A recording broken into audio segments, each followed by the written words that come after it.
Zisun is an excellent surgeon at Songshan Hospital. That day, he personally handled a very complicated surgery. For 8 straight hours, he gave all his mental and physical energy, and every move was absolutely precise. Finally, the tumor was completely removed, and the surgery ended in total success. He walked out of the operating room and told the patient's family the results. Standing from afar, director Jin Shan watched that scene and then turned to Shu Zi, showing he was relieved because the hospital had a worthy successor.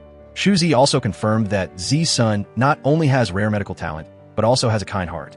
Right at that moment, Jia Qi called Zisun, inviting him to Wuxi for a meal and promising to introduce him to a beautiful girl. At first, Zisun refused, but when he heard Jia Qi mention the party last week, where a girl had noticed him at first sight and actively asked about him, he suddenly remembered Shiguang. That faint but deep memory made him change his mind and agree to go. The next morning, Zisun dressed neatly and, feeling eager, drove himself to Wuxi. On the way, Jia Qi called back, finding it strange because he was never interested in dating before, yet this time he accepted. Zisun just smiled and said he had reached the age where he needed to think about the future. He estimated he would reach Meiyuan in Wuxi in another hour. However, when he was only about 2 kilometers away from Wuxi, an unexpected accident happened. A white cloth suddenly flew up and covered the windshield of the truck in front, causing the driver to lose control and crash hard into Zisun's car. The car flipped over and the glass shattered, and Zisun was thrown out with injuries all over his body, falling into a coma on the empty road. In another place, Shiguang was sitting and reading a book, while Jiang Rui was browsing the news. The screen showed that a key piece of land in Nanjing had just been successfully auctioned to the Yuan Chang Wuxi Group, with plans to build a smart residential area soon.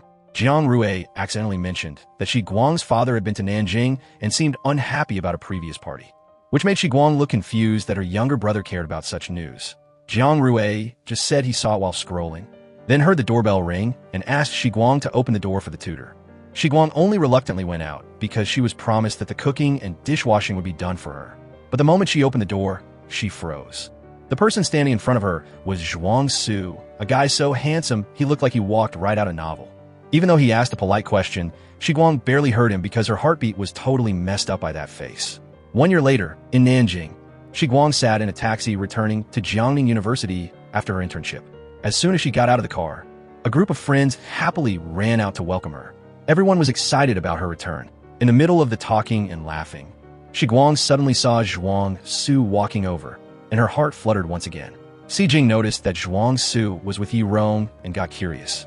While Yi Rong just said the two of them met by chance on the road, she said Zhuang Su actively invited everyone out to eat to celebrate. He had received an acceptance notice from Huaya Bank with a salary of over 10,000 yuan a month. Shiguang sincerely sent her congratulations. When Zhuang Su wondered why she came back earlier than planned, a friend immediately pulled Shiguang away to excitedly discuss which place to choose for the upcoming party. Sitting in the restaurant, Shiguang wondered why Zhuang Su knew so well that she was originally supposed to return tomorrow. A friend explained that Big Sister's boyfriend lives in the same dorm as Zhuang Su. Maybe Hui is chasing Si Jing again, while Yi Rong and Zhuang Su are close friends and have been neighbors for many years. Those tangled relationships made news spread faster than imagined. During the meal, everyone raised their glasses to congratulate Zhuang Su on becoming the first graduate of the School of Business. Si Jing mentioned that Yi Rong received acceptance notices in both Nanjing and Shanghai at the same time, guessing that she would definitely choose Shanghai. Yi Rong said she had intended to go to Shanghai for a long time, but she just wasn't really satisfied with the previous job offers. Big Sister added that next week at the National Exhibition Center, there will be a large-scale fair, and asked if anyone planned to attend. Si Jing looked at Shiguang and thought that with such good family conditions, getting into big companies in Shanghai wouldn't be hard for her. However, Shiguang said that she wanted to return to Wuxi to work at an accounting firm introduced by her family. Hearing that choice, Zhuang Su could not hide his sadness. A while later, Shiguang finished using the restroom and was about to go back to the room when she was reminded that there was no need to go up anymore. As it was time to leave, she immediately carried her suitcase out, and Zhuang Su approached her, showing dissatisfaction seeing that Shiguang didn't seem very interested in the job in Wuxi, and thinking she was just hanging around her parents without actively looking for her own path. Shiguang coldly said that it had nothing to do with him. As everyone walked out one by one, someone suggested going to a karaoke bar to sing for a bit, but Shiguang refused. Right after that, she got a call from her uncle Jiang Ping, asking why she had come back to Nanjing without telling him. Hearing Shiguang say she had just finished hanging out with friends, Jiang Ping immediately told her to come stay at his house. Shi Guang agreed right away and told her friends to keep having fun while she went to her uncle's house. As she was getting ready to go to the bus stop, Zhang Rui called and asked her to grab his game console and bring it back for him. So Shi Guang went back to the dorm. While she was climbing onto the bed to get the console, she accidentally heard her friends come back to the room, gossiping that Zhuang Su had a sour look on his face all day. Big Sister thought that since he was the organizer, he shouldn't spoil the mood. Then she turned to Yirong and said it was obvious that both she and Zhuang Su had feelings for each other, but neither would admit it. If you two had cleared things up sooner, maybe Shi Guang wouldn't have chosen that path in the first place. Yirong just stayed silent, then said that the Zhuang Su of today seemed like he wasn't the Zhuang Su of the past anymore.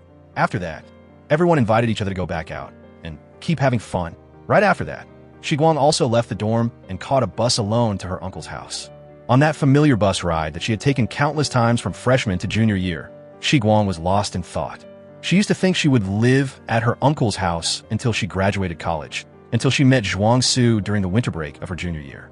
Just because she fell for him at first sight, she moved back to live in the dorms. But after that, she always felt regret. If only she hadn't gone back to school back then, maybe things would have turned out differently. As soon as she got off the bus, Shi Guang saw Jiang Rui waiting. The two of them rode their bikes home together. Seeing her niece come back, Aunt Shen Shu couldn't stop scooping stew, urging her to eat more to gain some weight. Jiang Ping mentioned that Shi Guang would graduate in just a few months and advised her to move back home completely for convenience. Shi Guang used the excuse that her thesis wasn't finished and that looking up materials at school would be easier. Jiang Ping said that if she lived in Wuxi, she could keep her mother company because after the divorce, her mom lived alone and it was hard to avoid being lonely. Hearing that, Shen Shu immediately argued back, saying that every time she called Shi Guang's mom, she was either traveling or drinking tea with friends, living a very free and easy life, not lonely at all. She slipped up and brought up the past. When Cheng Yuan was still poor, had no money, no residency permit, and was being bullied by Fong Ping, Shi Guang's mom only cared about his looks and ability. Everyone could clearly see how things ended up. People change, and he even raised someone else's daughter. Seeing that the story might upset Shi Guang, Jiang Ping immediately told her and Zhang Rui to go upstairs and rest. Then he turned to his wife and reminded her that Cheng Yuan is still Shi Guang's father after all, saying things like that would make her unhappy. And besides, before he went downhill, he used to love his daughter very much. Shen Shu nodded after hearing that and promised to watch her words next time. The next morning, Shi Guang returned to the dorm and heard her roommates buzzing about the job fair. Everyone was eager to go there and find an opportunity for the future. Those stories made her worry endlessly. Sitting in the library, Shi Guang was lost in thought, torn between following her parents' arrangements or finding her own path. After thinking about it for a long time, she finally decided to go to the job fair to try her luck. On the crowded bus, Shi Guang and the other students held their CVs tight, carrying the hope of finding a suitable job. When she accidentally found out that Zhuang Su was also going to the fair, she couldn't help but secretly worry, wondering if he thought she was only joining the job fair because she was provoked. That thought made her feel both confused and anxious. On the other hand, when Zhuang Su saw Shi Guang appear at the fair too, a joy that was hard to hide rose up in his heart. In a crowded space, Shi Guang was just like the other students, quietly squeezing through the crowd to look for an opportunity for herself. Yirong wanted to submit her resume to the Qing Gui Shanghai company, but couldn't squeeze in, so she asked Zhuang Su to stand in front and clear a path. Later, when she didn't see her friends anywhere, Yirong went outside to check on the situation. Meanwhile, Shi Guang was struggling and still hadn't managed to submit all the CVs she brought. Seeing that, Zhuang Su took the initiative to grab her resumes and asked how she planned to handle them. Shi Guang thought the fair was about to end, so she would just have to wait for next time. Hearing that, Zhuang Su immediately offered to help her take her resume to Sheng Yuan, where a senior who shared the same academic advisor was in charge of recruiting this year. When Qing Ru saw Zhuang Su bring a CV to submit for someone else, she curiously flipped through it and saw the name Ye Shiguang. This name caught Zi Sen's ear, making him immediately step forward and take her file. Qing Ru immediately introduced Zi Sun as Boss Lin of the Investment Development Department, and then introduced Zhuang Su as an excellent student of the business school, only regretting that Huaya Bank had quickly hired him. Zi Sun heard that and wondered why the candidate didn't come directly herself. Zhuang Su explained that it was too crowded earlier, and Shi Guang twisted her ankle, so she couldn't come over on her own. After hearing that, Zisen gave the file back to Qing Ru and left. Zhuang Su turned around and reported to Shi Guang that the file had been submitted. Hearing the news, Shi Guang felt relieved and sincerely thanked him. When everyone was preparing to leave, Yi Rong dug through her bag and realized her phone was lost. The next morning, Shi Guang unexpectedly received an interview call from Sheng Yuan, which was the company Zhuang Su had submitted the CV to for her. This news made Yi Rong jealous, because she had also submitted a resume there, but didn't receive any reply.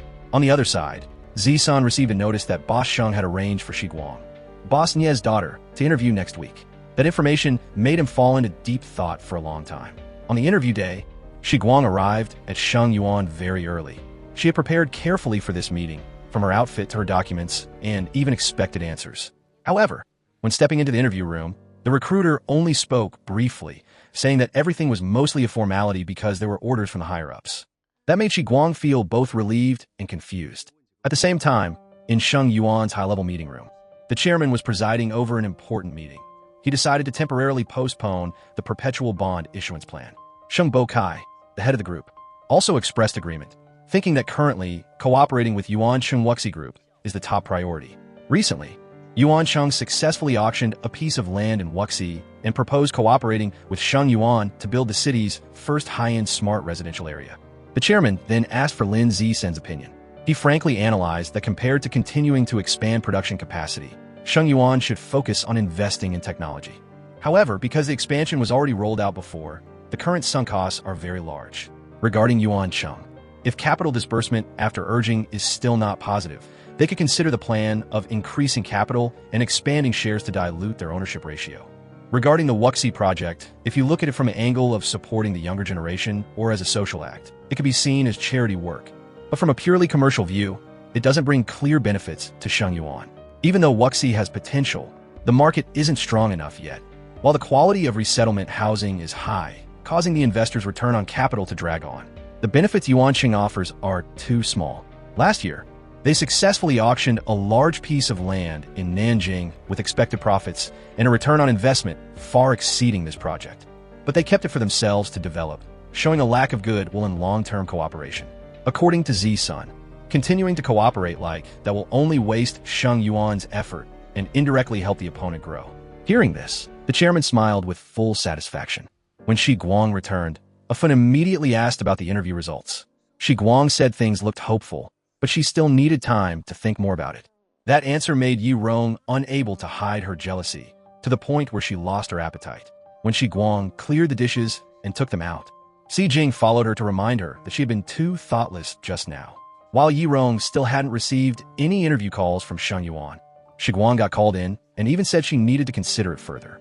At that moment, Shi Guang realized she really hadn't thought things through.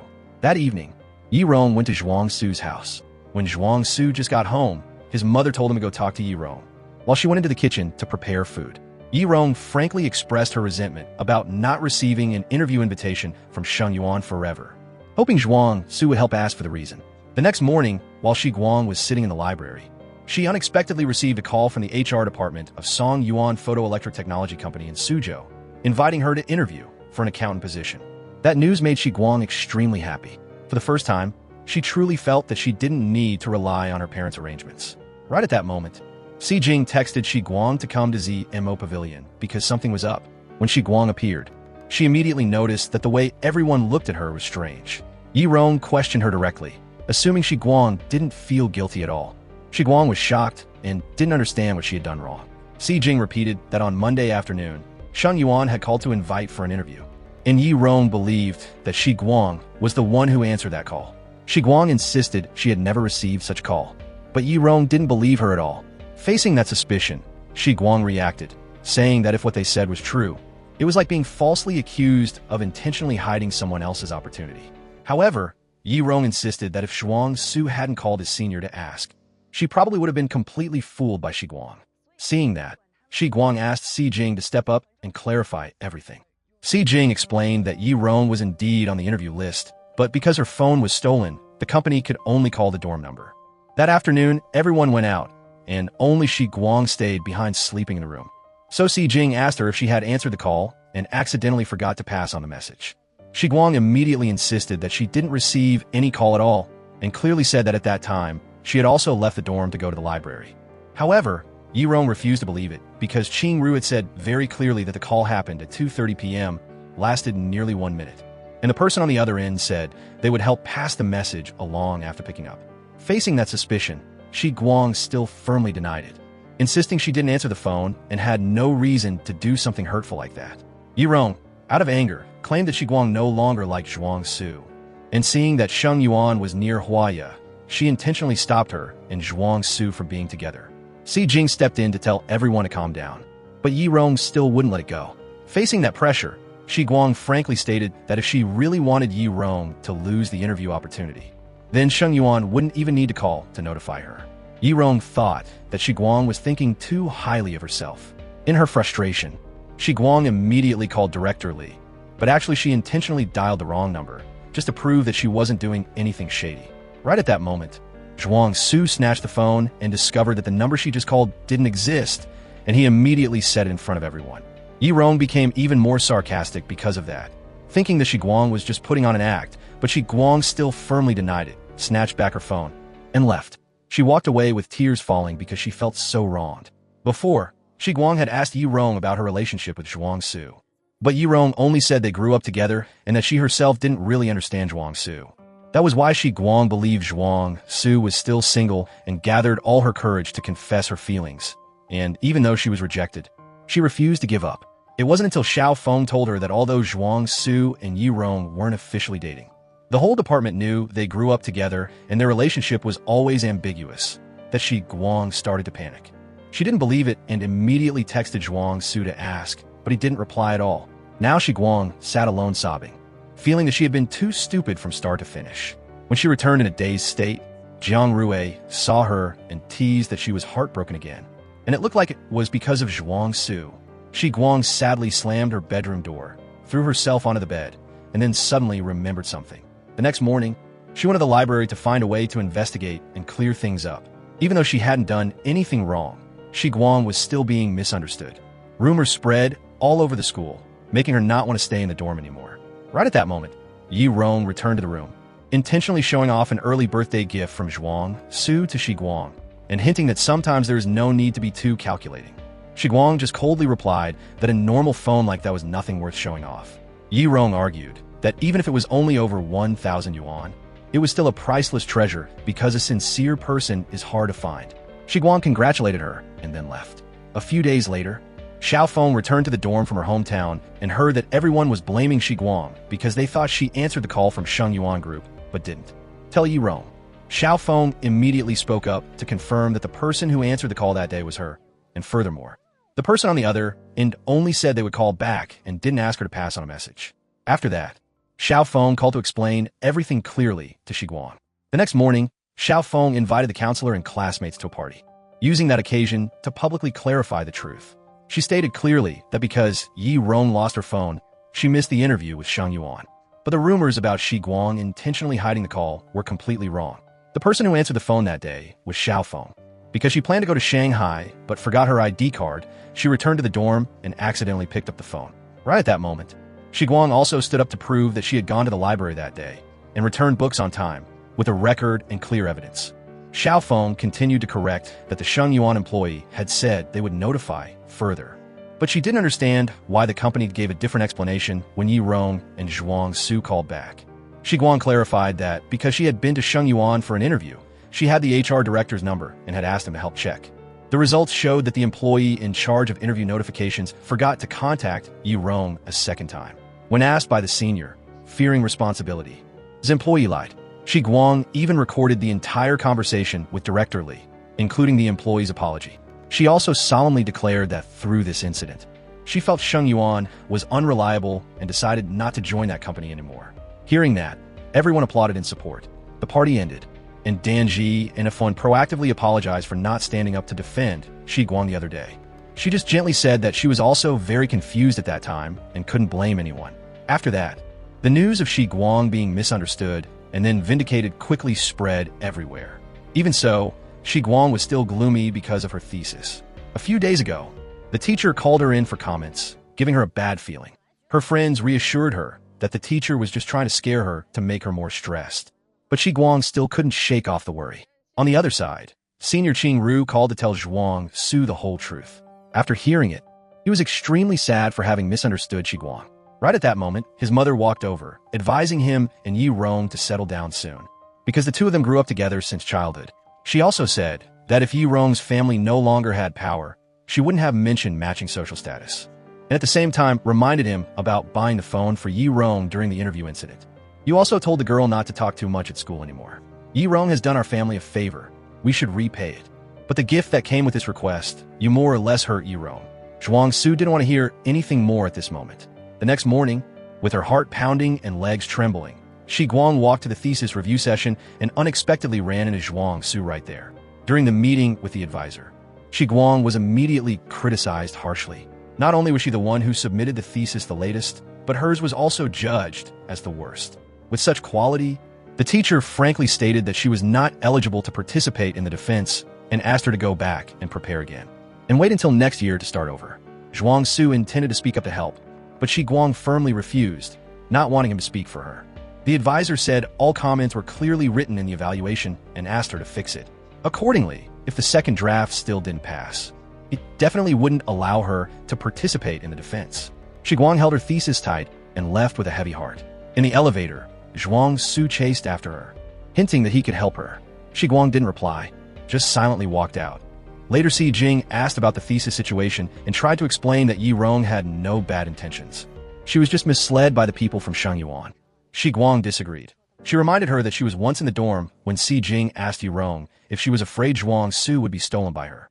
At that time, Shi Guang understood everything, but back then she had already confessed to Zhuang Su. Otherwise, she absolutely wouldn't have done that. Shi Guang put all her energy into fixing the thesis. Right at that moment, Zhuang Su sent her an email containing a series of the latest research documents, including foreign documents that he carefully translated side by side for her convenient reference. Shi Guang understood that finding and translating those documents must have taken a lot of effort. She couldn't help but suspect this was an indirect way of apologizing or an apology for Yi Rong. She called the dorm and found out Zhuang Su was sleeping soundly. Recently, he had been constantly staying up late to find materials. That made Shi Guang even more confused. When Zhuang Su woke up and called back, she said nothing, immediately hung up, and then deleted all the documents and the email he sent. Anger and self-respect made her not allow herself to continue accepting that help. 1 month later, when the advisor reviewed the thesis again, he evaluated the work as very good, even praising Shi Guang for having ability, just that before she was too careless. Shi Guang promised not to repeat it, and the teacher immediately asked her to go back and prepare for the defense in mid-June. The first day of a university entrance exam happened. Zhang Ruwei was busy following the news, while Shi Guang was busy taking care of everything, to the point where it wasn't clear who was actually taking the exam. Zhang Ruwei excitedly planned a trip to Europe after the exam and offered to cover all costs, as long as Shi Guang went with him to convince his mother. Facing that begging, Shi Guang had a nod. When Zhang Ruwei finished the exam, he happily showed off that he did very well and then introduced Zhuang Fei to Shi Guang. Knowing Zhuang Fei was Zhuang Su's younger brother, Shi Guang froze for a moment. Seeing Zhuang Fei taking the exam alone, Zhang Ruwei immediately pulled him along to have lunch. Although still shy, Zhuang Fei was persuaded. During the meal, Shi Guang noticed his complexion wasn't good. Zhuang Fei said he had a slight fever and was dizzy in the morning, although it got better later. He was still worried the exam results wouldn't be good. Shi Guang reassured him that sometimes when having a fever, hidden potential gets activated, which made Zhuang Fei feel relieved. On the second day of the university entrance exam, Shi Guang caught sight of Zhuang Su appearing at the exam site and couldn't help but feel awkward, seeing him order a lot of dishes during the meal. She suddenly remembered the past. When she found out his mother needed surgery, he struggled to get money, and she gave him all her lucky money saved over many years to borrow. When he gathered enough money, he paid her back, even adding an extra 5,000 yuan as interest. Not daring to face Zhang Ruwei directly, Shi Guang made an excuse to go outside for some fresh air, waiting for the two of them to finish the exam before coming back. A while later, he walked with Shi Guang to the school gate of the exam site, waiting for Zhang Ruwei and Zhuang Fei. Zhuang Su asked about Shi Guang taking his younger brother home the other day, subtly probing to see if she was still angry with him. Shi Guang made it clear that taking Zhuang Fei home had nothing to do with him, but she had decided not to stay angry anymore.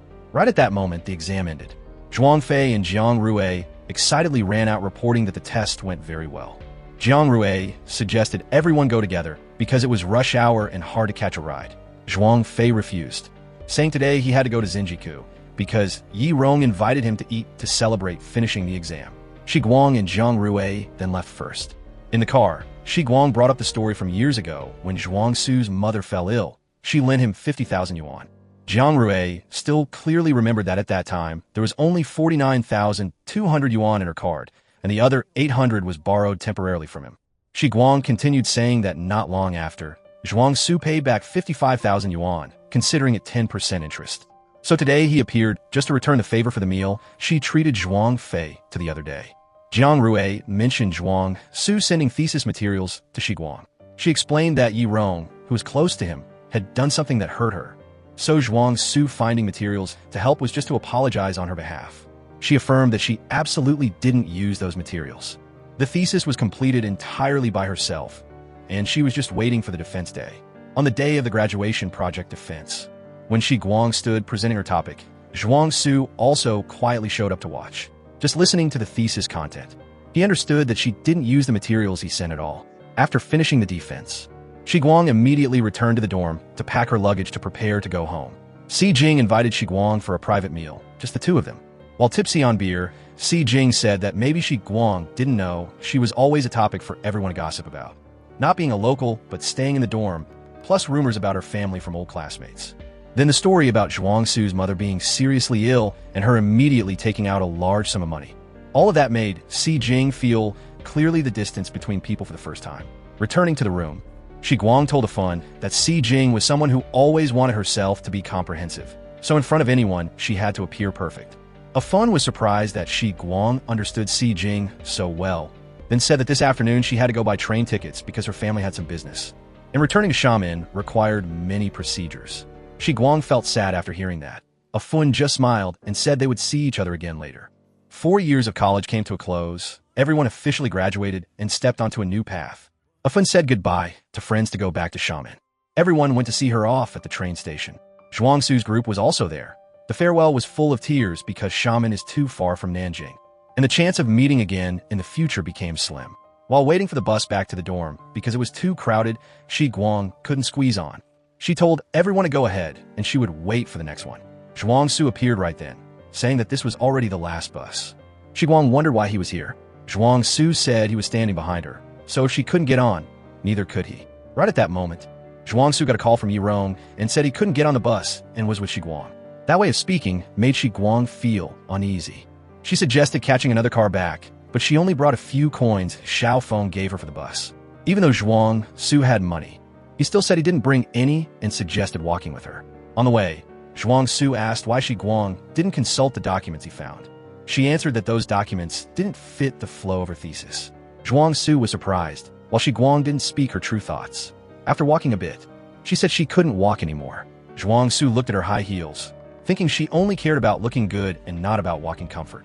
Shi Guang explained that she didn't expect to walk that far today, plus this style of shoe is very popular this year. Everyone in the dorm has a pair. And today, Yi Rong also wore a similar type. Zhuang Su said he didn't notice, and the feeling of being judged made Shi Guang pour out her heart.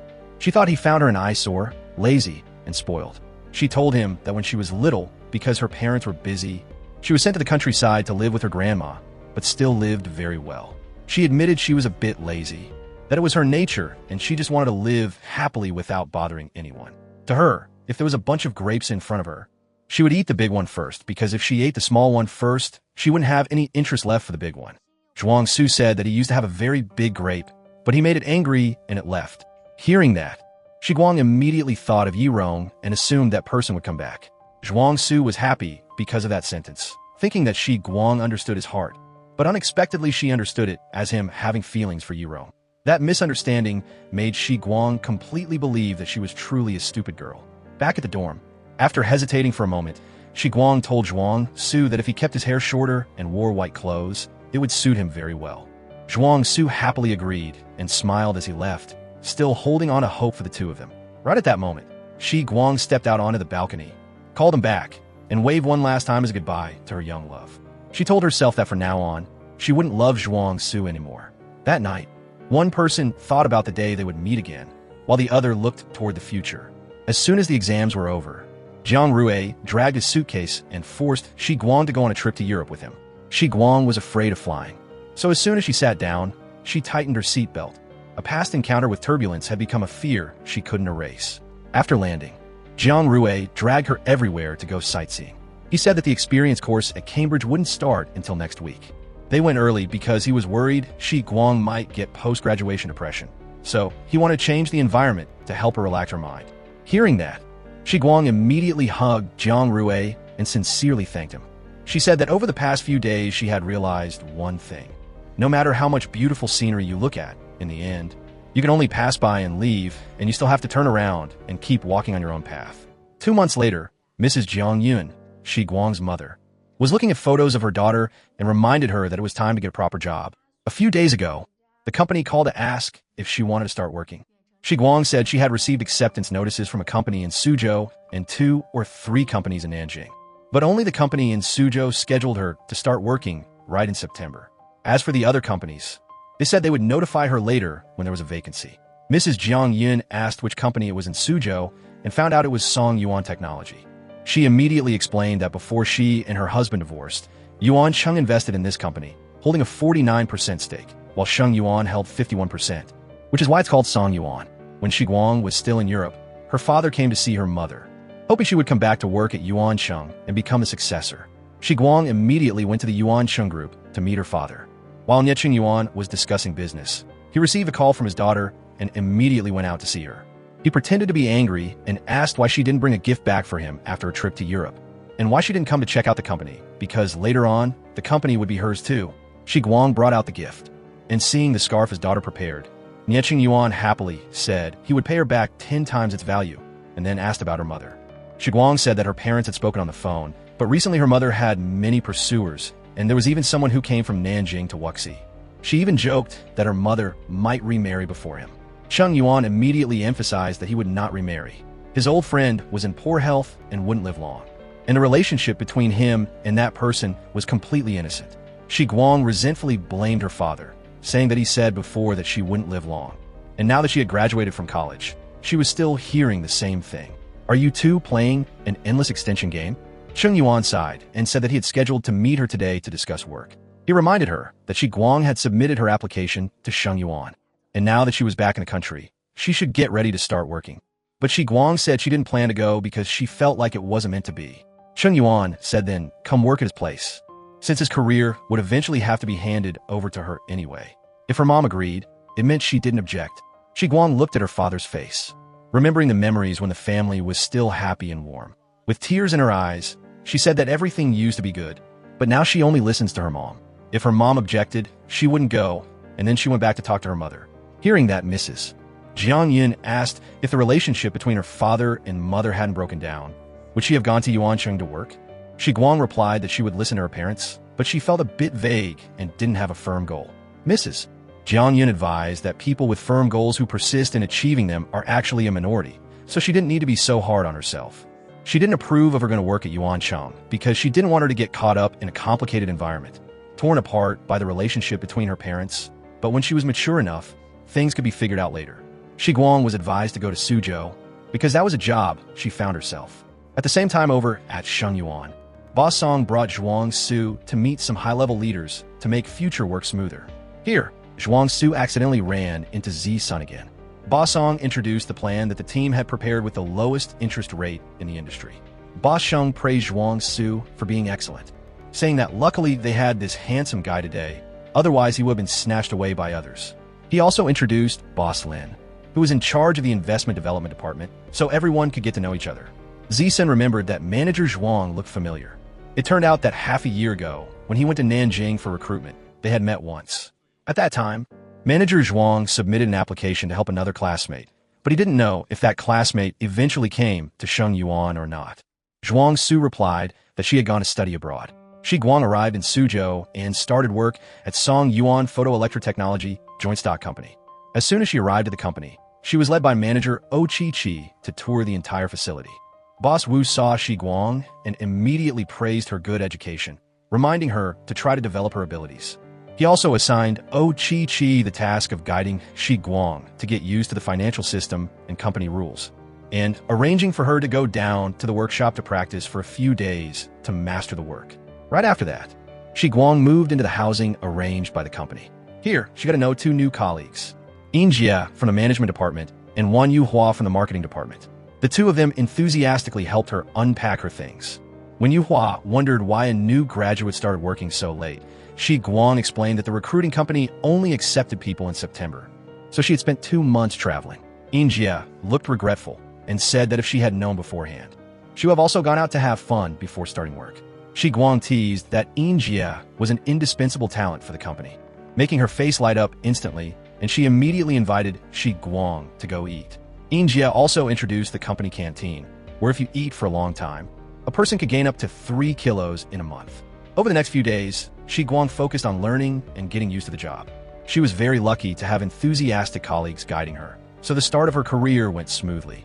However, after just a few days when weighing herself, Shi Guang panicked, realizing she had gained 4 to 5 kilos. Jie explained that the main culprit was the canteen. The bad food made everyone unsatisfied, so they snacked on instant noodles and went out to eat freely on weekends, making the rapid weight gain understandable. When Shi Guang felt sad, Jie reassured her that there was no one here to date anyway. Just eat comfortably. She had been here for 3 months and hadn't seen anyone handsome. Right at that moment, Chi walked over, joking that handsome guys were always Jie's eternal topic. Dong and quickly revealed some hot news. A handsome guy was coming to the company's administrative building soon. A classmate at Sheng Yuan's headquarters in Shanghai reported that Boss Lin, head of the investment development department, was about to be transferred to Song Yuan.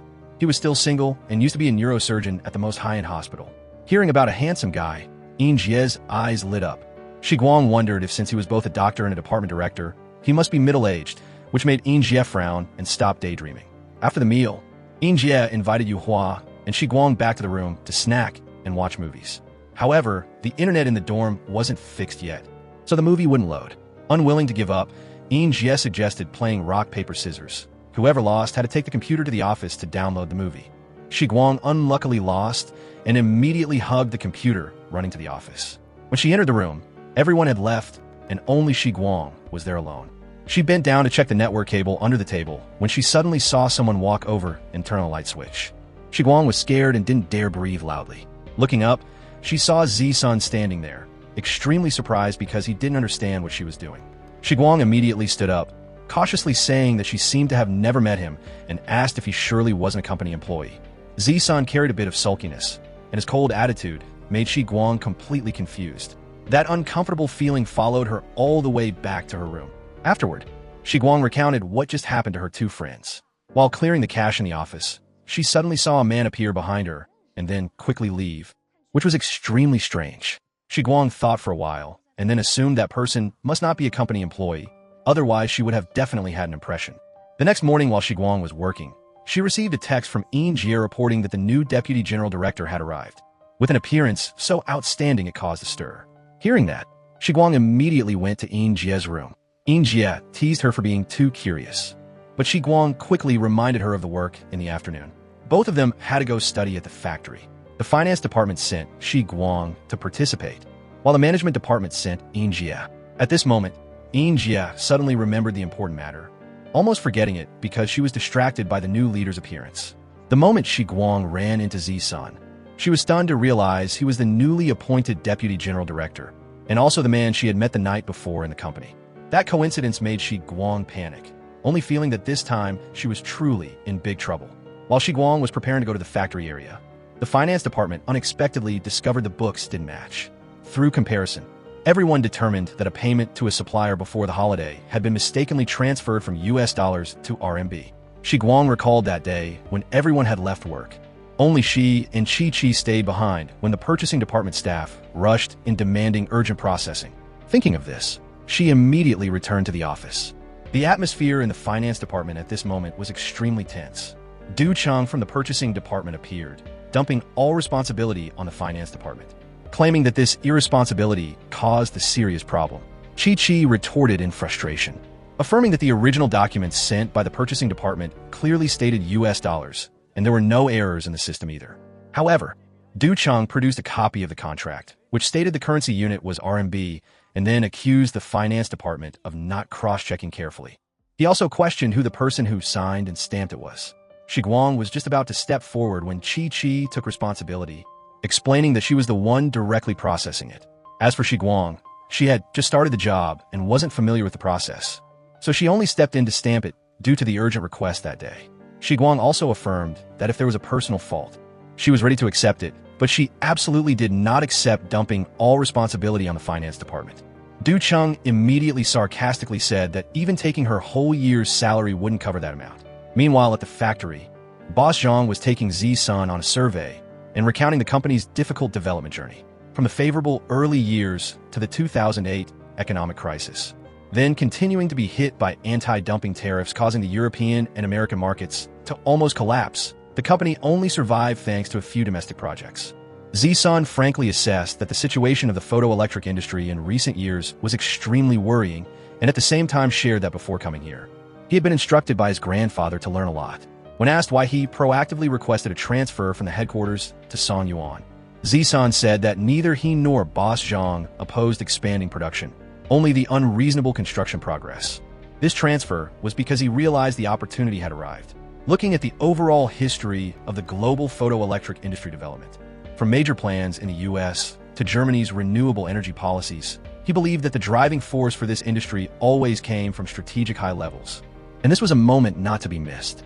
Right after that, Boss Zhang led Zi-sun to the technical department to introduce Dr. Hua Xiangyang from the Photoelectric Engineering Institute. Upon learning that Hua Xiangyang had just achieved a small breakthrough in an experiment, Boss Zhang was immediately excited and wanted to go see in person. Right then, Zi-sun received news that the finance department and the purchasing department were experiencing a major mistake. In the finance department, the argument was still tense when Chi suddenly received a call reporting that Boss Lin had fully grasped the entire situation. Not long after, she received news from Department Head Wang of the management department, saying that Boss Lin had personally communicated with the partner company and recovered the mistakenly transferred money. The other side also agreed to transfer it back before the next day. Then Chi and Shi Guang were called up to meet Boss Lin and sat waiting outside. Chi pointed out to Shi Guang that Boss Missouri, the head of the purchasing department, was also summoned.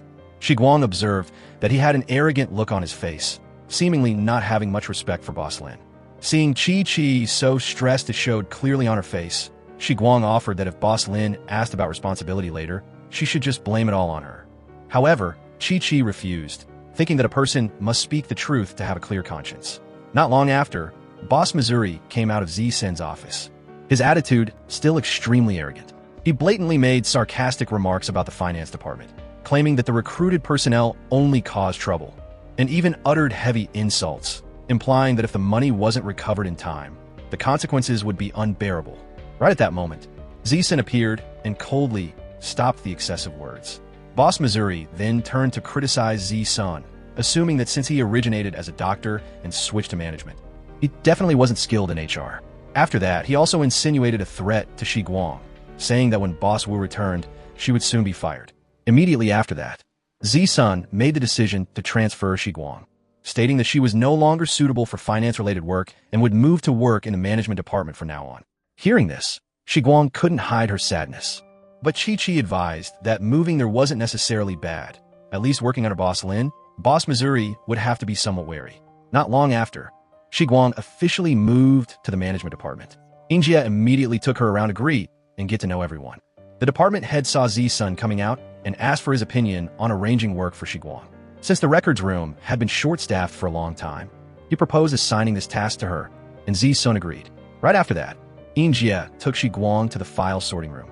The room was quite messy, and the work was unfinished because Injia was too busy before. She took the opportunity to guide Shi Guang on how to classify documents, promising to come back to help after handling her own business. A while later, Shi Guang had arranged everything neatly and orderly by herself. When Injia returned, she spared no words praising Shi Guang's agility and then invited her to dinner. Shi Guang wanted to finish the files on the table before going out to buy some snacks as a reward for herself. Injia said she would go to the supermarket to buy water and then come back to help her. When work ended, Zi-sun prepared to leave and accidentally heard soft singing in the records room. He pushed the door open and walked in. Shi Guang thought it was Injia returning, so she casually asked for help getting a gray file folder. When she realized the person standing in front of her was Zi-sun, she immediately became embarrassed. Zi-sun noticed Shi Guang's happy mood, and she explained that although there was trouble before, thanks to Boss Lin stepping in to solve it, she felt much relieved. Hearing that, Zi-sun just smiled slightly. while Shiguang was even more confused by that reaction. A while later, Injie ran back, dragging Yuhua along. She said that while buying things halfway, the shop owner disappeared somewhere, so she had to wait a long time and conveniently brought Yuhua to help. Shiguang then said that Boss Lin had just been here looking up documents for nearly 40 minutes. The next morning, Shiguang saw Zisun continue to come to the records room to look up documents, and she couldn't help but wonder why he had to look for so long. Waiting until Zisun left, she curiously ran over to check and discovered they were all sales contracts related to the purchasing department. At this moment, Shiguang understood that with Zisun's personality, he absolutely could not ignore it and let petty people like that continue to run rampant. During the meal, Yuhua and Injie whispered to Shiguang that rumors were spreading in the company. Everyone thought that Boss Lin was handsome and suddenly transferred her from the finance department to the management department, and they didn't know what hidden intentions he had. Besides, there were also murmurs in the company that Boss Lin visited the records room every day. Hearing that, Shiguang couldn't help but feel upset. In her heart, she was determined not to allow anyone to casually smear him. The fact that Boss Lin frequently appeared in the records room, as far as she knew, was for a great righteous goal. It was just that she couldn't say it out loud right now. After finishing lunch, Shiguang happily returned to the document room. She carefully classified all sales contracts by year so Zisun could conveniently check them. However, after waiting for a while, she still hadn't seen him appear, and right at that moment, Zisun walked in. Seeing the neatly arranged stack of documents, he showed satisfaction, while Shiguang proactively showed enthusiasm, ready to support finding any document thanks to her good memory. Unexpectedly, right after that, Zisun assigned her a heavy task to conduct external price surveys for the company's 50 products with the largest purchase volume, and at the same time compile full price data for each product from the day the company was established until now. Returning to her room, Shiguang complained to Injie and Yuhua about her unstable fate. On the contrary, Injie looked at the matter in a positive light, thinking that maybe Boss Lin really gave her special attention.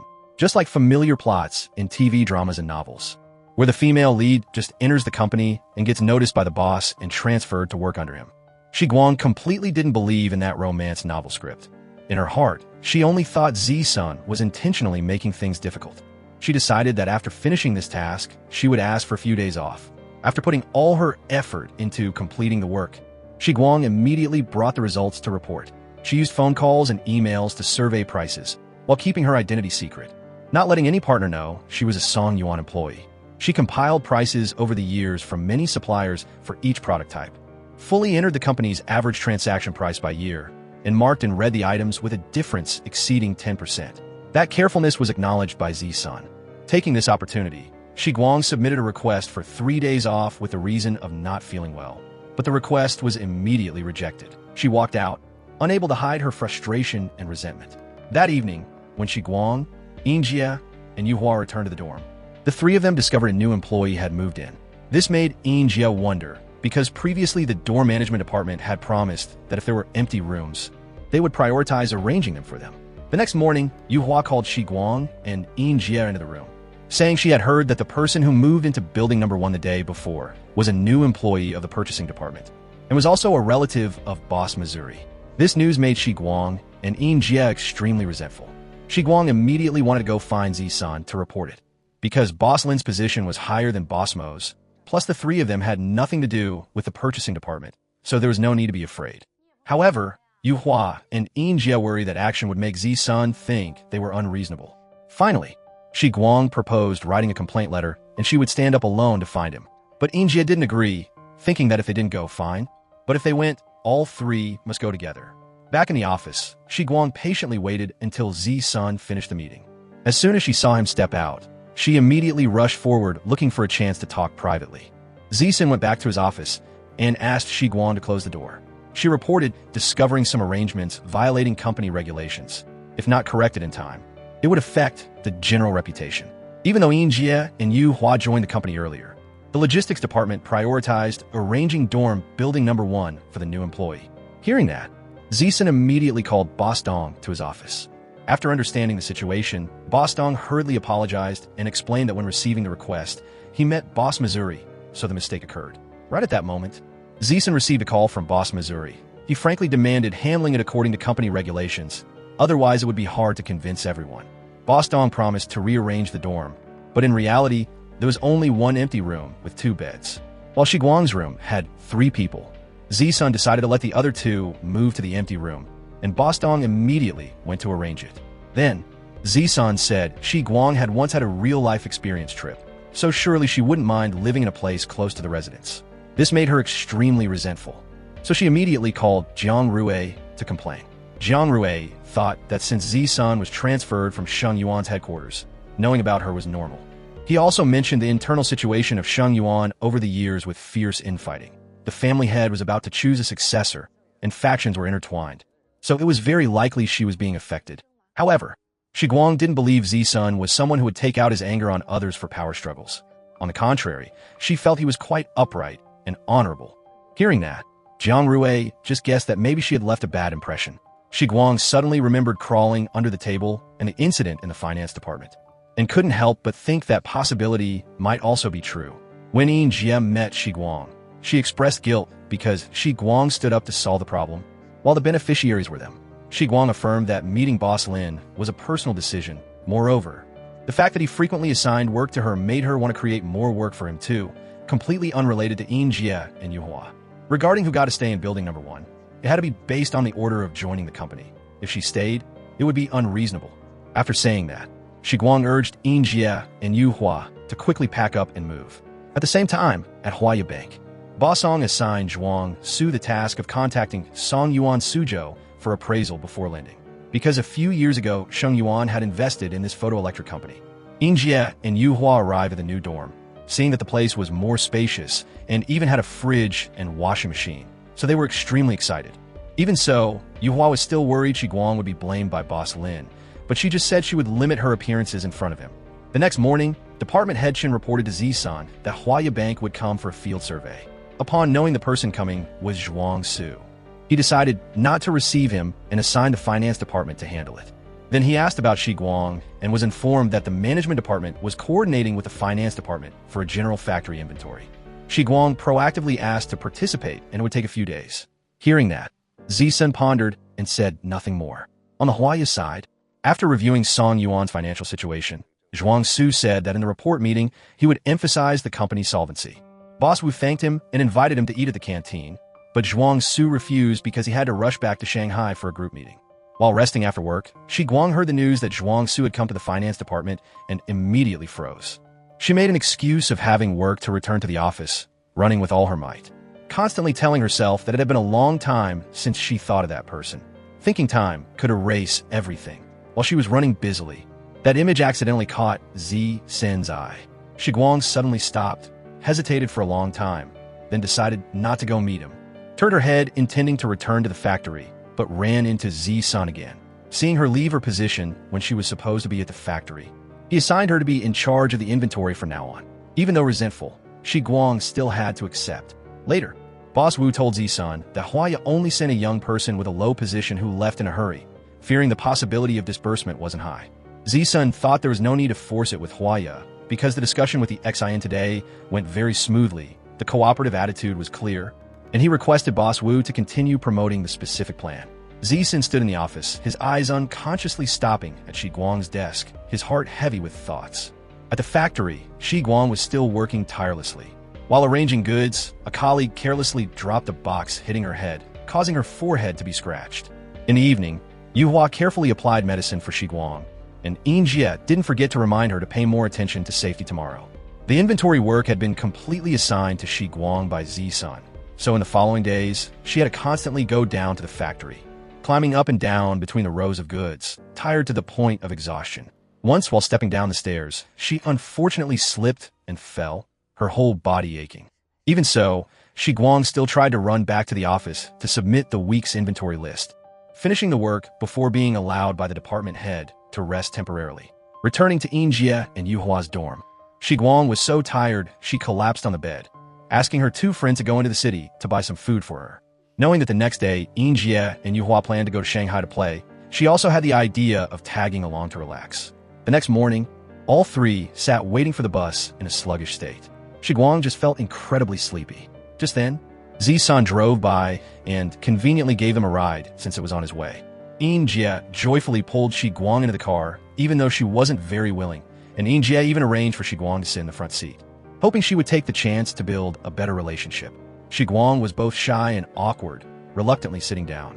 When she discovered her handbag strap touching the gear stick, she hurriedly pulled it back, becoming even more confused. In the car, Injia constantly signaled for Shi Guang to start conversation, but she just stayed silent because she was too tired, and Shi Guang gradually drifted off to sleep. Taking that opportunity, Injia told Zisun about the time Shi Guang worked hard on the inventory, from climbing the lift ladder and falling to being hit on the head by components, which made him feel guilty. Arriving at Ping and Temple, Injia and Yuhua called for a long time before Shi Guang woke up. She was just about to stretch and yawn when she suddenly realized Zisun was still sitting next to her, so she immediately got out of the car for some air. Injia cleverly explained that Shi Guang got carsick and wanted to get off early. Zisun said nothing, just silently drove away. After that, Injia blamed Shi Guang for having a good opportunity, but refusing to say a few words to smooth over the relationship. But Shi Guang showed a clear attitude of not wanting to curry favor with him. Injia then decided that all three would go into the temple together, emphasizing that they should focus on praying to Buddha and not be indecisive. In front of the deities, Shi Guang silently prayed for Zisun to disappear from her life soon. Whether he got promoted or transferred back to the headquarters, as long as he left quickly, that was fine. Leaving the temple, Injia announced the plan was set. The group would go to the Bund for a walk and then visit the city god temple to enjoy all the delicious food. However, upon arrival, seeing that the Bund wasn't anything special, Injia wanted to go straight to the city god temple. Shi Guang suggested changing to Lujiazui, hearing her promise to treat everyone to a very lavish meal, and even saying there were many handsome guys there. Injia immediately changed her mind and happily agreed. In the taxi that was rolling, Injia suddenly saw Sheng Yuan's headquarters and had the idea of hitching a ride with Zisun back. After a moment of consideration, Shi Guang decided to tell the driver to stop in front of the Sheng Yuan building. At the same time, at the group headquarters, when the chairman saw Zisun coming to meet him, he quickly guessed the purpose of the trip. However, Zisun proactively expressed clearly that he didn't come because of the expansion funds for the Suzhou project. He understood, well, that recently the group had continuously bid for land, causing financial pressure to increase. So the timely disbursement for Song Yuan's Phase 3 was already a huge favor. For the missing capital, he planned to find other mobilization plans himself. This time he came to report that shady people had appeared in the purchasing department in Suzhou, wishing to ask for opinions on handling it. Over here, Shi Guang led Injia and Yuhua into a luxurious restaurant. Seeing Shi Guang order quite a few expensive dishes, Injia couldn't help but worry about not finishing them, but Shi Guang appeared calm, just saying to enjoy it slowly. At the same time, in the chairman's office, after looking through the sales contract, he thought Zisun's method was too heavy-handed, uprooting the opponent entirely, and at the same time reminded him to be calmer in the future. Just let him handle this matter. When Uncle Lee worried that the chairman personally investigating would make Bo Kai think too much, the chairman affirmed that Zisun came to him precisely for this matter. Otherwise, with the evidence available, he could totally solve it himself. After eating their fill, Yuhua and Injia asked about the next plan. Shi Guang suggested going to the famous afternoon tea shop right next door to rest for a bit. Even though her two friends were wary of sweets because they had eaten too much, Shi Guang still complained that her legs were so tired she couldn't walk anymore. Making the group agree, sitting in the afternoon tea shop, Shi Guang still couldn't take her eyes off the Huaya Bank building opposite. Injia tried a piece of cake and couldn't stop praising it, saying that the more you try to suppress it, the more you crave it later. And the more you hold it in, the harder it is to control. Hearing those words, Shi Guang suddenly asked if sudden impulsiveness was something shameful, and if it also didn't mean incompetence. The way Injia compared it to a shock absorption process, moving forward step by step, made Shi Guang's heart suddenly feel much lighter. Realizing that Shi Guang had been looking at the opposite building all afternoon, Injia teased if she saw any handsome guys. Yuhua immediately reminded her that today was Saturday, so even if there were handsome guys, they wouldn't need to go to work. At this moment, Shi Guang suddenly remembered the day of the week and couldn't help but sigh, realizing she had become so tired that her mind had become muddled without her noticing. Even though it was Saturday, Zhuang Su still went to Huaya Bank to work overtime. In the quiet office space, he focused on completing the survey report on the photoelectric industry related to the loan for Sheng Yuan's subsidiary in Suzhou. Qin Feng dropped by and saw the work progress, then revealed that the higher-ups had no intention of disbursing funds, as Sheng Yuan's attitude was currently very ambiguous. Sending the deputy director down to Suzhou looked like support on the surface, but in reality, it was like a form of being sent away. Hearing that, Zhuang Su immediately realized that Zisun was present at Song Yuan in Suzhou. Qin Feng also half-jokingly said that Zhuang Su's enthusiasm was because of a beautiful female friend also working there.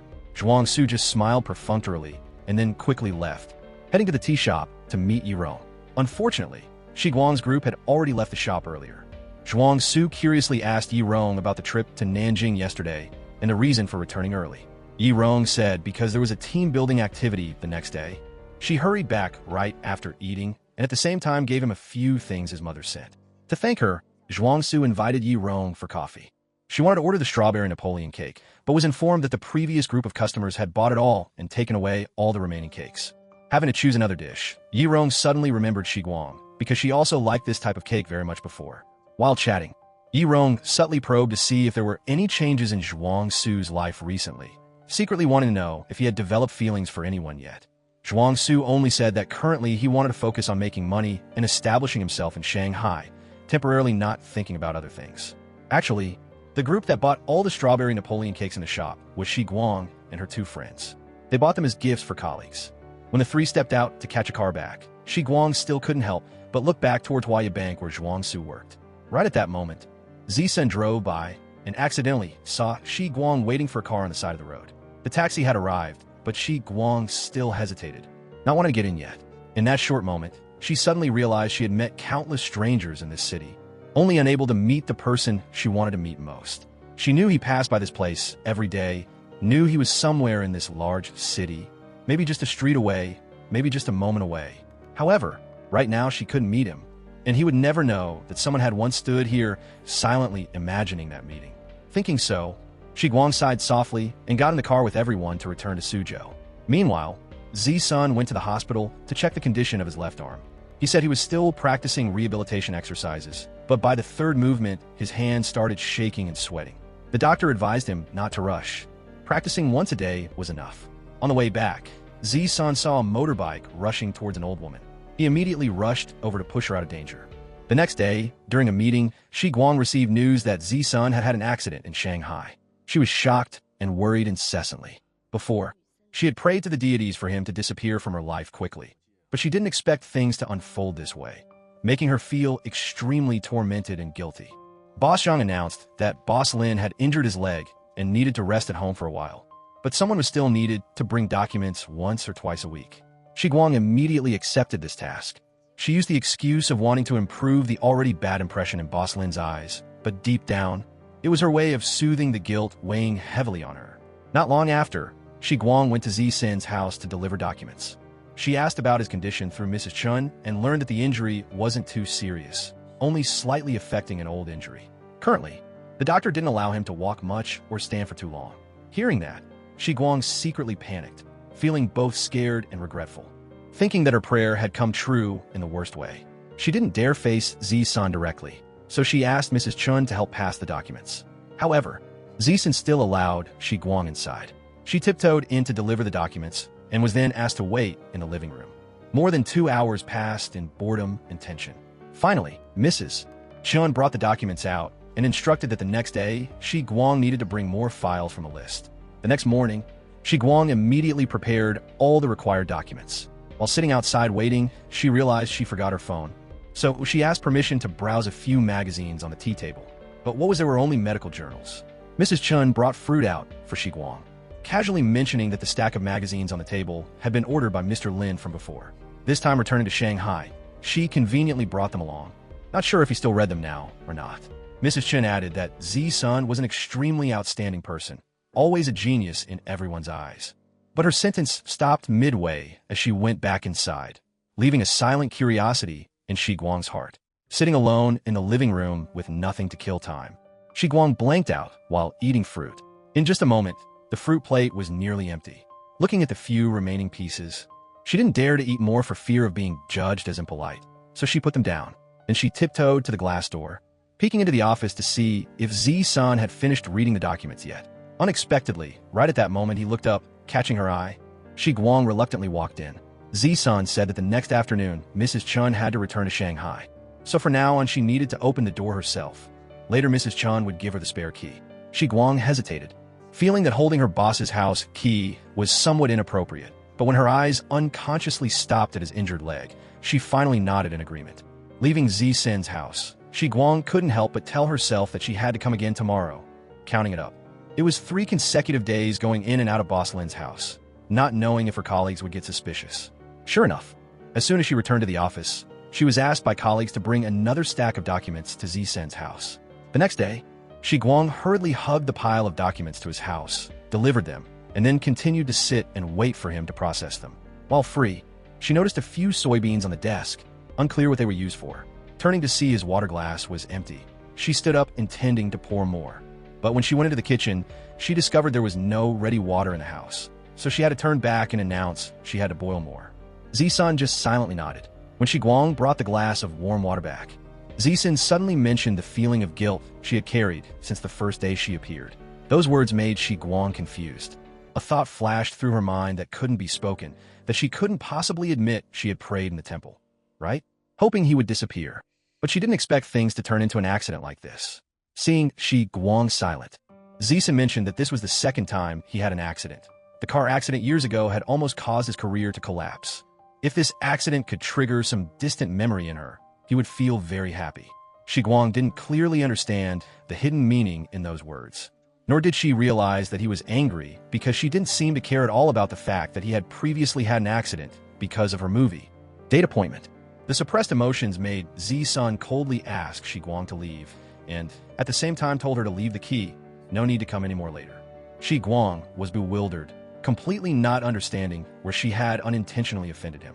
Returning to the company, she caught the scene of Boss Missouri being taken away by 2 people like a criminal.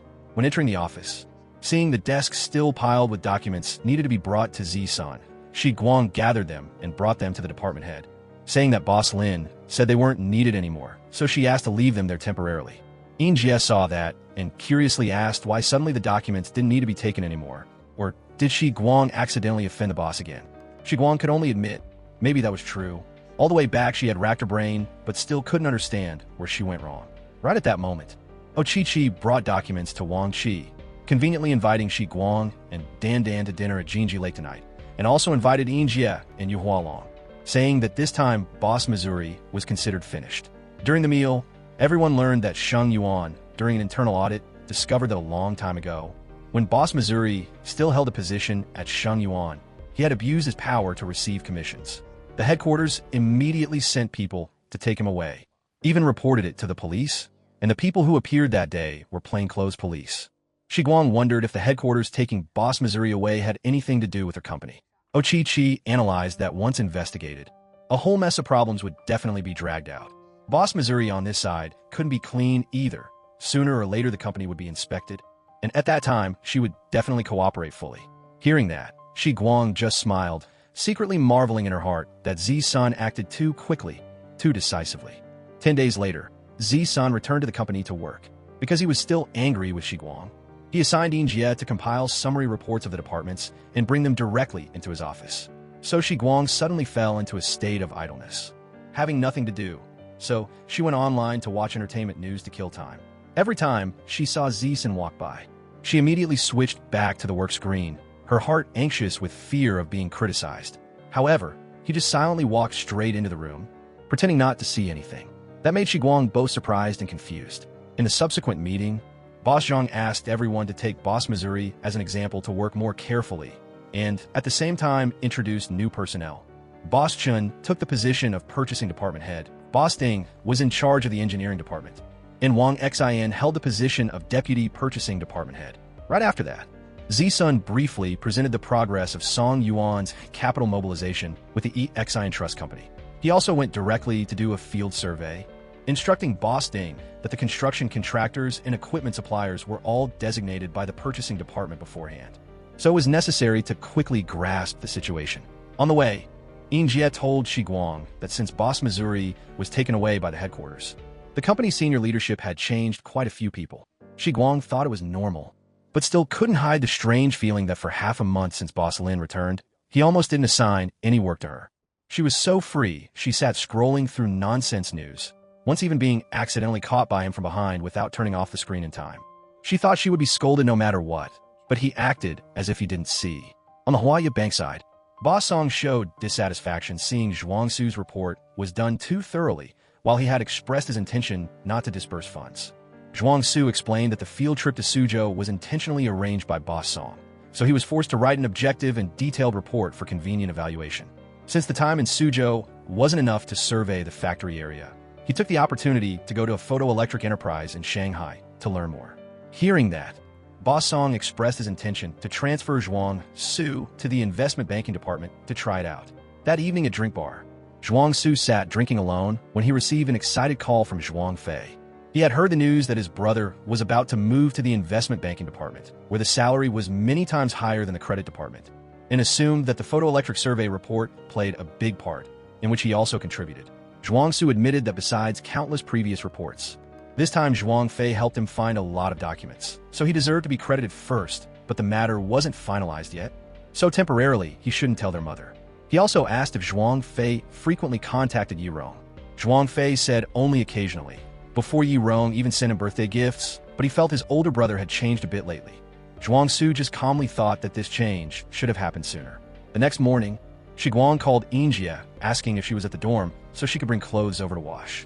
Arriving there, she discovered Injia sitting outside the room door because she forgot her key. Yuhua had gone to Kunshan to hang out with classmates, not knowing when she would return, and the dorm management had no one to get the spare key from. With no other way, Shiguang came up with the idea of climbing the balcony. She went to the next room to ask for permission and then carefully stepped along the balcony to get to Injia's room.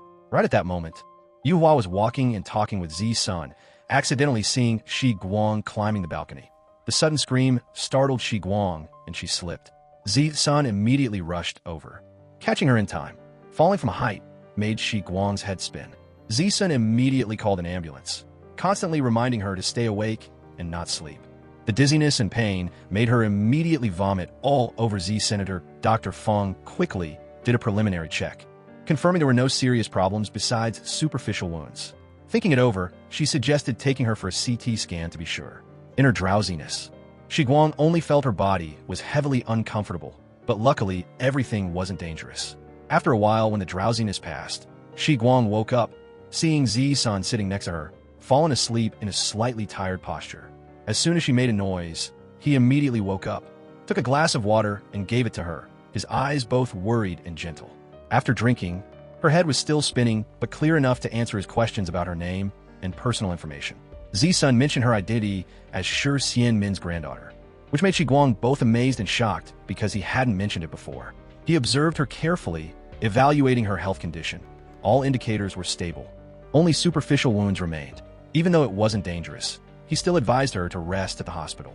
Jia followed the ambulance here. I told her to go back already. Hearing that, Shiguang immediately said, she must be very scared, right? Zi-sun annoyedly said, I'm extremely amazed by your kindness. At this point, she was still worried about someone else's mood. If you were so kind, then why before? Shiguang teared up feeling resentful, recounting the recent bad luck from the fall, being hit by components, exhausted from inventory, to falling from a height. She wondered why, if the two families had no enmity, he made things so difficult for her. Zi-sun immediately said, the two families have always cooperated happily. Does it hurt a lot? Shiguang resentfully nodded, besides sharing that he himself was equally heartbroken and worried. When Shiguang asked about his health, Zi-sun suddenly felt resentful because he had been waiting for this question for a long time. The highway accident before had caused serious injury to his left arm, making him unable to continue his job as a doctor. Jia Qi, his companion, always felt guilty for not inviting him along, but Zi-sun didn't blame him. Seeing the accident as something unexpected, seeing Zi-sun's eyes looking forward to Shiguang coming, Jiaqi immediately said, she can't come temporarily. Next time I will definitely bring her, okay? But Zi-sun doesn't need it anymore. Now Zi-sun shed tears and told Shiguang not to cry anymore. I won't treat you like that in the future.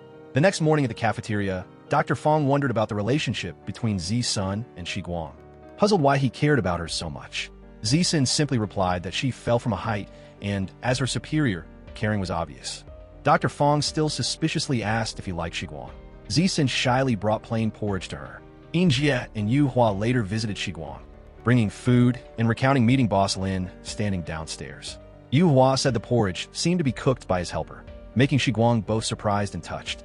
Injia mentioned that the previous night, all hospital expenses were paid by boss Lin. If it wasn't for that friend of his making a fuss, you wouldn't have been startled and fallen downstairs. You all wondered if they were lovers? Injia replied, they were just old classmates. and at the same time reminded Shi Guang not to blame Boss Lin. That night, he took care of everything even though she vomited on him, making her feel both ashamed and embarrassed. After Yin Jie and Yu Hua returned to the company, Shi Guang was alone in the hospital room again.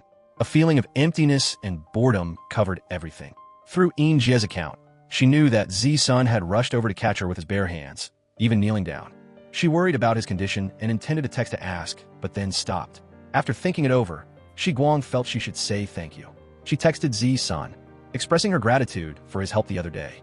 When his phone lit up with her message, Zi-sun paused for a moment, and a strange, unnameable feeling surged in his heart. He quickly texted back, telling her not to mention it. As for Shi Guang, once she sent a thank you note and got a reply, she felt she had done enough and completely relaxed. She lay down to rest and quickly fell into a deep sleep, totally unaware that Zi-san sent another message later asking how she was doing. When he waited and still didn't get a reply, his worry grew. Without hesitating, Zi-san left his house and headed straight to the hospital. Meanwhile, Shi Guang had a long nap. It was only then that she noticed Zi-san's follow-up message and quickly replied that she had just fallen asleep and there was nothing to worry about. Almost immediately, he texted back saying he would visit her in a bit. Knowing Zi-san was about to show up made Shi Guang feel awkward. While she was still debating how to respond, the hospital room door opened. Zi-san appeared right before her eyes, making her freeze for a second. When she tried to sit up, he immediately signaled that it was best for her to lie down and rest, avoiding too much movement. Shi Guang felt bad remembering how she had thrown up on him yesterday, and she felt quite embarrassed. Zi-san acted like it was no big deal, since he was used to that kind of thing from his days as a doctor. The atmosphere in the room became quiet and a little forced. Neither of them knew how to keep the conversation going.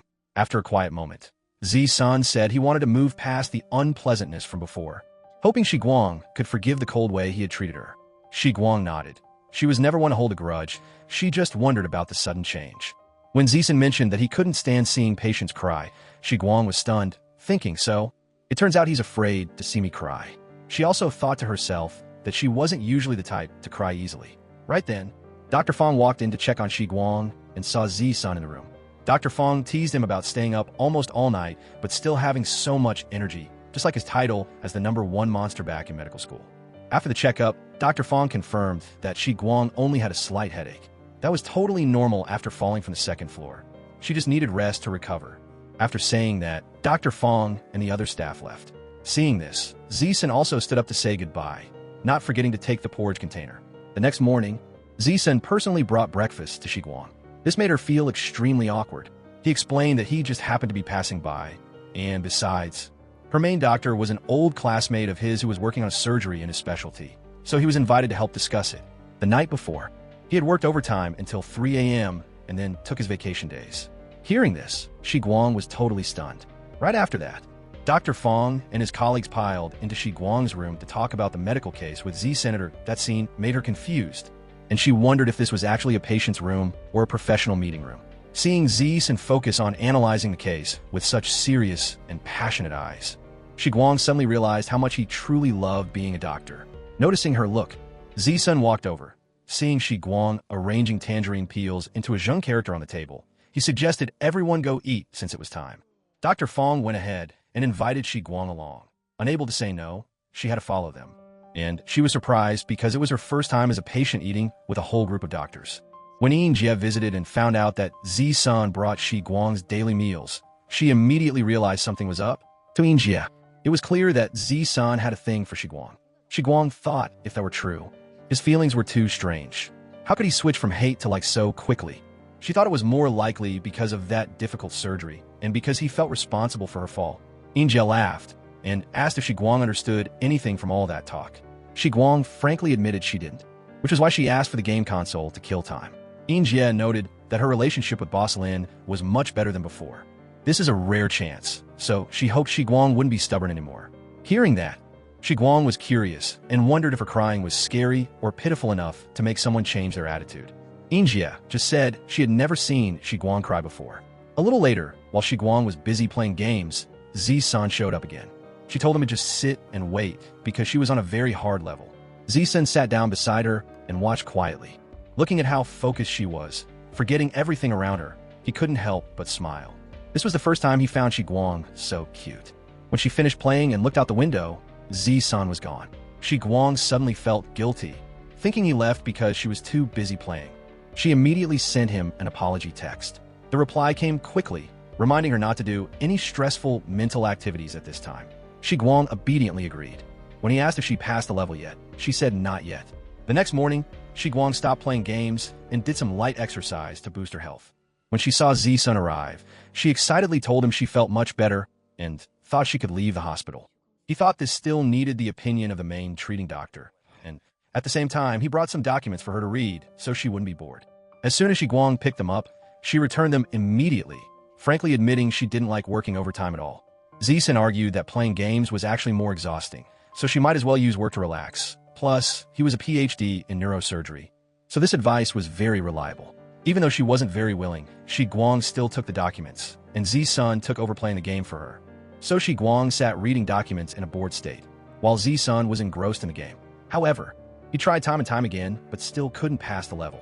Because he promised to help her, he kept replaying until his eyes unconsciously stopped at his left hand, and many hard-to-explain thoughts rose in his heart. Z-Sun brought the game console back to return it to Shi Guang. He just smiled and left to find Dr. Fong. Afterward, Shi Guang accidentally checked the game history and discovered that Z-Sun had tried 32 times. When she went outside, Shi Guang asked Dr. Fong about Boss Lin being unable to continue as a doctor because of a traffic accident. Then why do people still frequently pull him into discussions about surgical plans? Dr. Fong explained that it was actually a form of desensitization because Z-Sun had never truly let go of this profession. His accident happened on the highway section from Suzhou to Wuxi. Initially, he was taken to a hospital in Suzhou. It wasn't until he was transferred to Shanghai that Dr. Fong heard the news. During that time, whenever he was free, he would run to Shanghai, fearing Z-Sun would have negative thoughts. While walking, Shi Guang accidentally saw Z-Sun sitting and playing with some children. A little boy curiously asked if he was a very good doctor and if he had ever performed brain surgery on the boy's father. Z-Sun just smiled and admitted that he wasn't even good at playing video games. While eating with Z-Sun, Shi Guang suddenly realized that she didn't know since when she no longer had that feeling of dislike for Boss Lin as before. During the meal, he mentioned a plan to see a horror movie that was very popular online. Dr. Fong then recounted the story from years ago when he worked hard to pursue a beauty and set a date to watch a movie at his apartment. But unexpectedly, he opened the wrong horror movie, making the other person so scared they pushed him away and left. The story made the whole table laugh. And then Z-Sun reminded Shi Guang that after eating, she should go back to rest early. But she wanted to wait for everyone to go back together because she had something to say to him. This made Z-Sun feel a bit shy, while Dr. Fong just smiled to himself. Right at that moment, the doctors got news about a multi-car pileup on the highway. Dr. Fong got a CT scan from Nan's mom, gave it to Z-Sun to look at, and then hurried off to the emergency room. After looking it over, Z-Sun concluded that there were no serious issues with the brain. Tuberculosis can indeed lead to this condition, but usually, calcification won't turn into cancer unless the TB comes back. Hearing that, the mother and son felt relieved, said thank you, and left. Noticing that Shi Guang was still staring at him, Z-Sun smiled and waited for her to say what she wanted to say. Shi Guang reported that she had finished all the work he assigned and gave him the documents to check. She half-jokingly wondered if she would get a raise for being so hardworking. When Z-Sun said she was working for her own family's company and shouldn't be counting pennies like that, Shi Guang changed the subject and asked him to help her pass level 5 in the game because she couldn't get through it no matter what. Z-Sun agreed right away. He took the game console and focused on playing. Shi Guang quietly sat down next to him to watch. Seeing how skilled and smooth his moves were, she couldn't hide her surprise. When Z-Sun prepared to speak again, Shi Guang even thought he was going to scold her and subconsciously brushed her hair back. But he only mentioned that she was about to be discharged from the hospital. Hearing about being discharged, Shi Guang called her mom to reassure her and decline a ride, saying she could take the train back herself. Then, Z-Sun told her about a patient who once fell off the top of a truck, hit his head on a rock, fractured his skull, had a brain bleed, and a ruptured spleen, ending up in the ICU for a whole month. The height that person fell from was even lower than in Shi Guang's case, so she definitely had to be more careful. After hearing that, Shi Guang promised it wouldn't happen again. Before leaving, she thanked Z-Sun for taking care of her. Then, Z-Sun drove Shi Guang back. On the way, it suddenly started pouring rain. Noticing that the direction of the car was a bit strange, Shi Guang felt curious. Z-Sun decided to drive her straight to Wuxi and gave her his phone to find the navigation for the way home. When the car stopped at a red light, he leaned over to enter the password, and the sudden close distance made Shi Guang so shy that she didn't dare breathe heavily. After he finished, Shi Guang gave the phone back and saw Z-san suddenly put on glasses. When she found out that his vision was affected after the accident, Shi Guang blurted out that the accident must have been very serious. That accidental question made Z-san feel more relieved. During the long drive to break the quiet, Shi Guang thought about how Z-san was actually very talented. Since he joined the company, everything seemed to become more energetic. He was serious and excellent at everything he did. Being acknowledged, Z-san smiled slightly. When Shi Guang got home, she didn't forget to tell Z-san to drive back carefully. He nodded with a smile and then left. After days of resting and healing, she officially returned to the company, where her appearance immediately received a warm welcome from friends and colleagues. The department head explained that the department had planned to visit her together, but Boss Lin was worried her condition needed peace to recover. So everyone decided not to come. If the whole crowd had shown up, it wouldn't have been good. Shi Guang just smiled back without any blame. The weekly meeting was held right after that. When Shi Guang appeared, everyone clapped to celebrate her return. Z-san began going over the tasks that needed to be finished during the week. At the end, he mentioned an issue that everyone was more or less concerned about. Recently, there were rumors that the office feng shui was bad. Last month, he was injured, and this month a colleague jumped off the building, which led to all kinds of gossip from outsiders. Z-san announced that this week the whole department would go out for a dinner party, as if to change their luck. He also emphasized that he and Shi Guang would treat everyone this time because both incidents led to the rumors. In her heart, Shi Guang thought the way he said made it seem like the two of them were the source of all the scandals. After the meeting, Injia expressed worry about the cost of the restaurant Boss Lin chose, predicting that Shi Guang would go broke. Shi Guang then asked Injia to guess if she didn't bring her wallet. Would Z-san pay for it all by himself? Injia only needed a quick thought to guess the outcome. The next day, Shi Guang would definitely have to work overtime to make up for it. When Shi Guang and Injia arrived at the restaurant, the smile on her face almost disappeared at the expensive prices and the fancy atmosphere. After eating their fill and everyone finished the meal, Z-san stood up and went outside. Injia reassured Shi Guang that he would pay for it himself, and she didn't need to worry. However, right after that, Shi Guang received a text from Z-san telling her to come to the front desk. When she met him, she found out he forgot his money. Having no other choice, Shi Guang had to pull out her card to pay, looking reluctant because she had just been tricked. However, she quickly thought of a way, considering this money as the payment for the hospital bills he had advanced for her before. Z-san just smiled, acting like the two were even. On the ride back, everyone thanked Z-san for inviting them to the luxury restaurant. He calmly said it wasn't that expensive, making Shi Guang immediately lean on Injia as if she were about to faint, which made him unable to stop laughing. Getting out of the car, she thought while walking, feeling everything that just happened was hard to believe. Before they were like enemies, and now they could become friends, even getting along in a way that was hard to imagine. Z-san sat in the car following Shi Guang's every step. When she turned back, he immediately got out of the car, thinking she forgot something. Actually, she just wanted to confirm that the two had completely made up. After getting the confirmation from him, Shi Guang was curious about the reason he was always annoyed with her before. He only answered that she was too carefree and forgetful. Seeing many people around watching, Shi Guang smiled at him and turned to go back. Injia immediately asked what happened, but Shi Guang just shook her head. She asked him why he didn't like her, and he answered just because she was too stupid. The next morning, at Huaya Bank, Chris presented an investment strategy for new energy, judging this as a good opportunity given the anti-dumping and anti-subsidy policies. Zhuangsu noted that the Remang Energy Group had just guaranteed a $200 million overseas loan for its subsidiary Helio. And Chris explained that Davin had provided a $300 million bond guarantee to reduce risk. The overall assessment showed that this investment had very promising profits. When there were no other opinions, Boss Song ended the meeting. A while later, Zhuangsu brought his report in. He emphasized that although anti-dumping and subsidy policies heavily affected the photoelectric industry, new energy still had a lot of potential, and he suggested checking carefully before deciding, which made Boss Song rethink. In the bathroom, Min informed Chris that Boss Song requested to re-audit the Remang Energy project and assess the overseas situation as well. Chris noticed that this would delay the buyback cycle, but the boss's clever strategy made it hard for rivals to get a foot in. That night, while Zhuangsu was working late at the office, he got a call from Xiang Kun, inviting him to be a groomsman for his wedding. Zhuangsu remembered their dorm days when everyone was drinking, and Xiang Kun said if he ever got married, Zhuangsu had to be a groomsman. Zhuangsu had agreed back then, telling himself he'd be the last one to marry, so he could be a groomsman for all his friends. His hope for Shi Guang still burned deep inside, pushing him to work harder every day. On the other side, Shi Guang was still working late at the company. She looked at Zi-sun and thought to herself that if making up meant working overtime with the boss every day, then it would have been better to just stay enemies.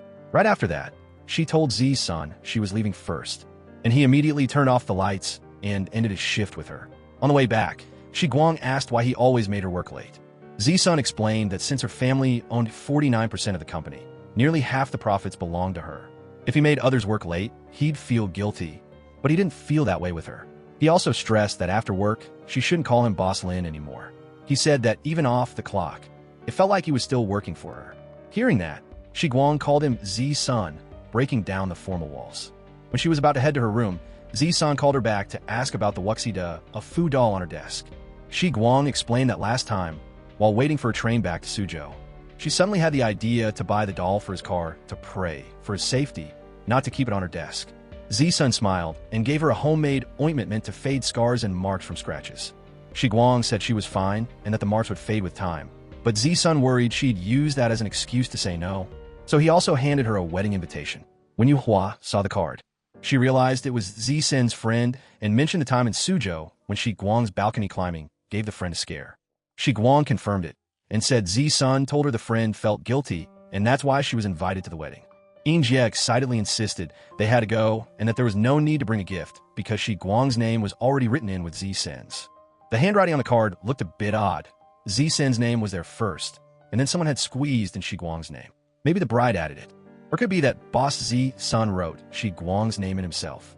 Shi Guang said, "Why would he trick me into going to a wedding with him?" Injie thought that made sense and told Shi Guang to dress up really pretty, with the goal of getting free food. Injie got even more excited, saying that if she knew jumping off the balcony would change Zi-sun's mind, she should have jumped a long time ago. Those words left Shi Guang speechless. The next morning, while Shi Guang was working, Big Sister called to invite her to her wedding. She was very surprised because Big Sister was getting married so fast. The reason was pressure from both sets of parents, mainly to pool money for a house sooner. Big Sister emphasized that all their friends from both dorm rooms, including Zhuang Su, had to come a day early to help prepare for the wedding. Shi Guang thought that with the heavy overtime at the finance department at the start of the month, it would be hard for her to make it for the whole thing. Hearing that, Big Sister agreed, then casually asked if Shi Guang was no longer in touch with Si Jing's group. Shi Guang calmly explained she had planned to reach out later, but in the blink of an eye, it had dragged on until now. Big Sister also got emotional, saying they only kept in touch for a while after first arriving in Shanghai, but after that, they kept missing each other's invites until they stopped trying. It had been 3 months since they last met, yet Yi Rong said that Shi Guang had gone to study abroad, which made Big Sister wonder. Hearing this, Shi Guang was very shocked, not understanding why Yi Rong would say such a thing. She only had time to tell Big Sister she had to get to work right away, but she would come on the second and hoped for a warm welcome. Big Sister was looking forward to it and remarked that Shi Guang seemed to be in a very good mood lately. She could sense it even through a phone call. Shi Guang smiled and hung up. Those words made Shi Guang wonder, was her mood better because a handsome guy finally stopped having a grudge against her?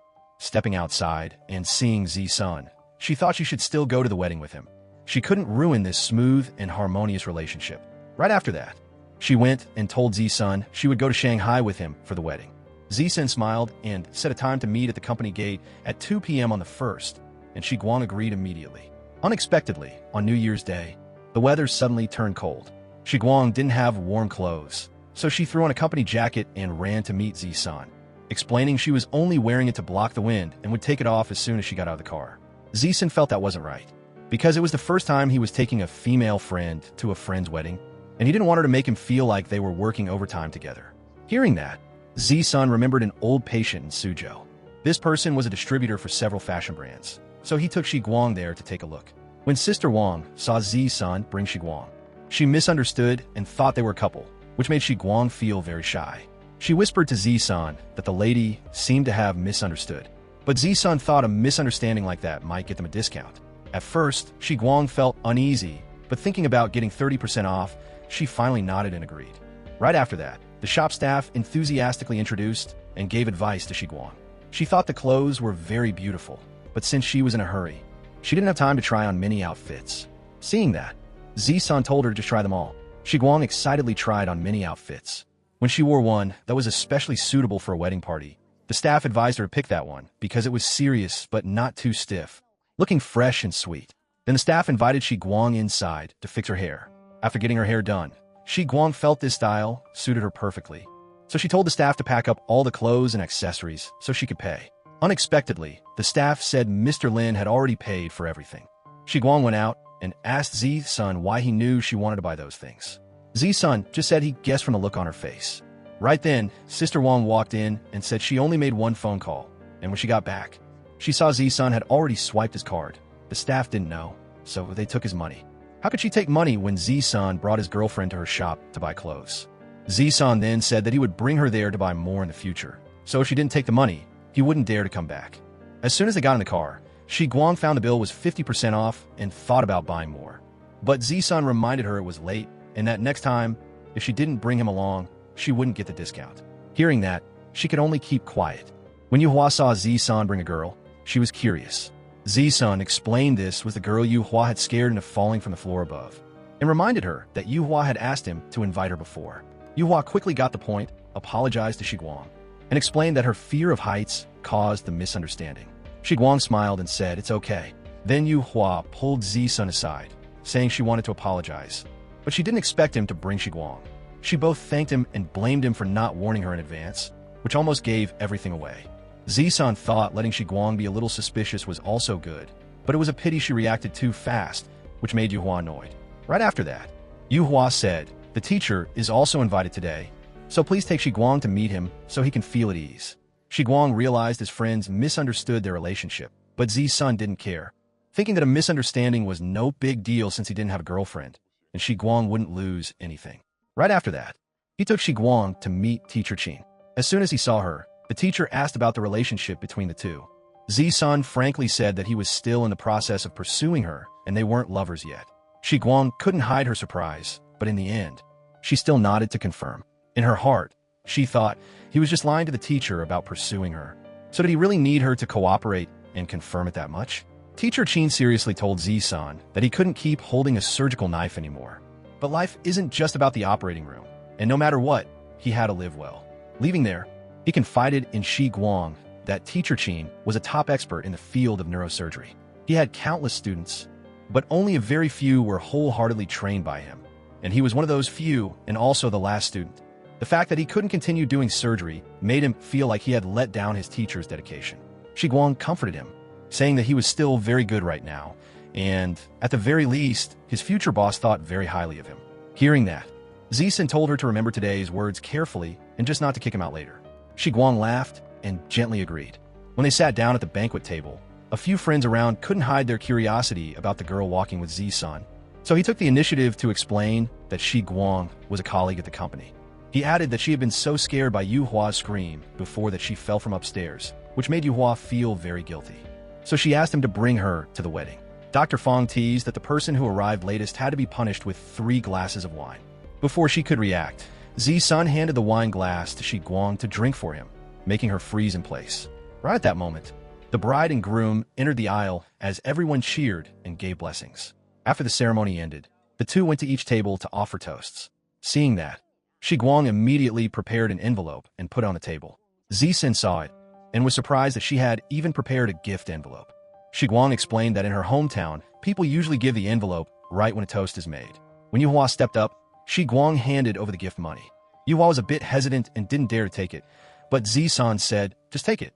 I'll pay Shi Guang back double later. Hearing that, Yuhua stopped being formal. Shi Guang asked curiously, why double? Z-Sun then said he couldn't let his future boss get the short end of the stick. That answer made Shi Guang laugh. During the meal, everyone discussed whether to go karaoke or check out the bridal suite after the party. Shi Guang said that just hearing her name tells you she isn't a good singer. All her talent is in her ears, and as for the bridal suite, she definitely wouldn't go, just to save up some good karma. Hearing that, Z-Sun laughed. Dr. Fong turned to tease him. Don't you want to get married soon? Z-Sun, you should take the chance to see the bridal room pranks to get some experience. Z-Sun replied that Shi Guang said they needed to build up good karma. In the end, Z-Sun still went to the bridal suite with Shi Guang to watch everyone tease the bride and groom. When the groom was asked exactly when he first met the bride, the answer had to be accurate to the second. He only guessed the date correctly, but missed the seconds, so he was punished by having to carry the bride and spin around 10 times. Shi Guang commented that the question was so unfair. No one could possibly answer that. Z-Sun disagreed and told her to try asking him. Shi Guang teased him back. Am I supposed to ask when you and your future wife met even though you're still single? Without hesitating, Z-Sun gave a very specific time. May 15th, 2011, at 7:28 and 52 seconds in the evening. Outside, Z-Sun teased Shi Guang that she shouldn't hang out with the older guys too much or she would pick up bad habits. Shi Guang countered by bringing up his wish to get married early and promised she wouldn't use the pranks she just learned at his wedding. Z-Sun laughed and said he hoped she would be at the wedding, but he believed she would be so busy then that she wouldn't have time for trouble. Shi Guang didn't buy it, thinking she had no reason to be that busy. Stepping outside, Shi Guang saw it was snowing and got really excited. Z-Sun stood to one side smiling at her, reminding her they should head home before the snow got too heavy.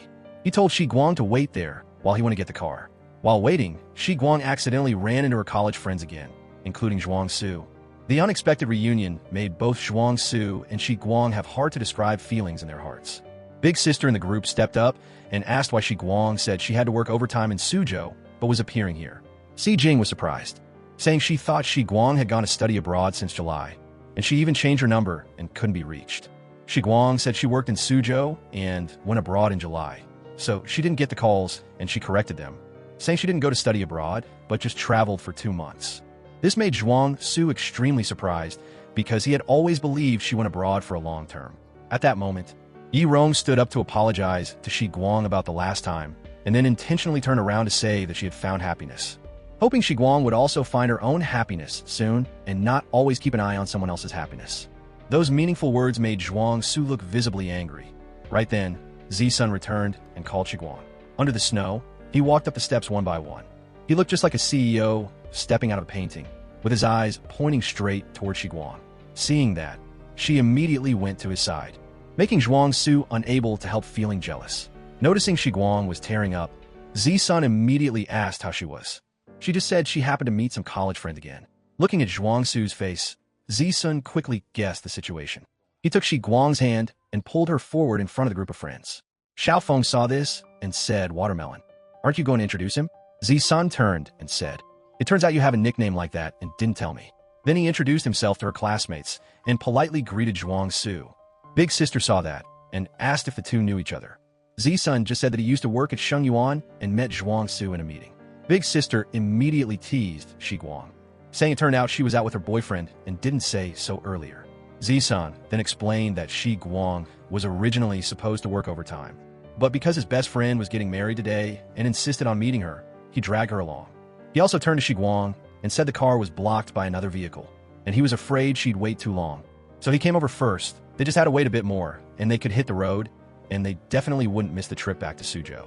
Hearing that, Xiao Feng asked curiously, "You two still have to go back to Suzhou tonight? Aren't you tired?" Si Jing then joked that if she has a boyfriend driving, why would she be tired? And she didn't forget to praise Shi Guang for being so lucky to find a boyfriend who is both handsome and thoughtful. Those words made Zhuang Su lose control. He angrily turned around and walked away, and Yi Rong hurriedly chased after him. Before leaving, Big Sister turned back and reminded both of them to remember to attend the wedding tomorrow. Z-Sun nodded in agreement, watching her friends leave one by one.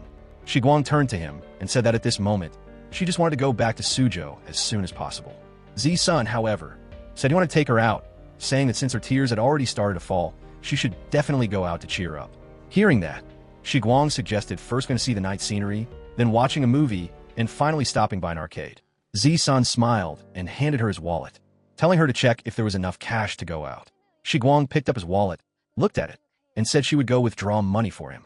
She trotted away while turning her head back, smiling and signaling for Z-Sun to follow. As soon as she stepped into the arcade, Shi Guang excitedly spent 200 yuan all at once on coins, acting very generous. Seeing that, Z-Sun couldn't help but tease her, feeling that the way she spent money on games was both relaxed and cool, and then he pulled her directly to the motorcycle racing area. Before she could get used to or understand how to play, Z-Sun urged her to start right away. The result was that after just a short time, she lost. Seeing that, he told her to move aside so he could show off his skills, while Z-Sun was gradually moving up the rankings. Shi Guang immediately played a prank and tricked him into going the wrong way, causing him to fail quickly so she could have a chance to play again. They kept laughing and joking like that, and a relaxed and happy atmosphere spread throughout their time at the arcade. Not long after, the arcade closed. and Shi Guang and Zi-san invited each other to go watch a movie. In front of the popcorn and soda counter, Shi Guang comfortably nodded for both, accidentally making the couple standing next to them sulk because of the comparison. Zi-san took the opportunity to tease her about weight loss while still needing to be fully served, which made the other girl even angrier, while Shi Guang burst out laughing. After the movie had been showing for a while, Shi Guang started to get sleepy. Unconsciously, she leaned her head against Zi-san's shoulder and fell asleep. That moment made his heart skip a beat, and cute images of Shi Guang kept appearing in his head. His face turned bright red from the emotion, and he had no mind left at all to follow the movie. When the movie ended and the audience started leaving, someone accidentally bumped into them, waking Shi Guang up. Because she had leaned to one side, her neck was a bit sore. Realizing she had fallen asleep, she couldn't help but feel shy. Outside the theater, Shi Guang curiously asked about the ending of the movie and was surprised when Zi-san recounted it very accurately. The couple they met while buying popcorn also praised him for remembering the content and telling it without missing a detail. Hearing that, Shi Guang suspiciously thought that maybe he had dozed off just like her. Since it was late and they had a wedding to attend the next day, they both decided not to go see the night scenery anymore. Shi Guang couldn't help but be surprised thinking that Zi-san had operated all night before but was still full of energy. However, in the end, he still pulled her into a shop to rest and enjoy the view. While talking, Shi Guang found out Zi-san was only 28, which made her find it hard to believe because he had already completed a PhD and worked as a doctor. Zi-san explained that he started school early and got his degrees early, and both studying medicine and working as a doctor were extremely busy, so busy that he didn't even have time to pursue girls. Hearing that, Shi Guang became even more curious, thinking that with such handsome looks and style, it was impossible for no one to pursue him. That sudden interest made Zi-san laugh, while Shi Guang quickly changed the subject, reminding him that he had been drinking and still had to go back later. He calmly said his house wasn't far, about a 20-minute walk, and at the same time set an appointment to pick her up for the wedding tomorrow morning. Since her classmates had also reminded him about this, Shi Guang happily accepted and generously declared she would cover the gift envelope and take him to eat, only requesting that he definitely look handsome tomorrow. When Zi-san worried that doing so might make others misunderstand their relationship, Shi Guang appeared very confident, thinking that since she was as beautiful as a flower, he wouldn't lose anything either. Upon arriving at the hotel, Shi Guang told Zi-san to go back first and that she would check in by herself. Zi-san instructed her to text him when she got to her room. However, when she reached the front desk, Shi Guang realized she forgot her ID, so she called Zi-san to come back. A while later, she brought a temporary ID card newly made at the police station next door, and a receptionist quickly completed the check-in procedure for her. After finishing the paperwork, she got the room card and breakfast voucher from the staff. Zi-san carried her things for her and told her to remember to double-lock the door once she was inside. He said she shouldn't open it for anyone and to let him know immediately if anything fell off. Shi Guang smiled and said, "I'm not a child. You know." After handing over the bags, he reminded her that he'd try his best to look handsome tomorrow, and she shouldn't forget to look beautiful as a flower. Shi Guang smiled and stepped into the elevator.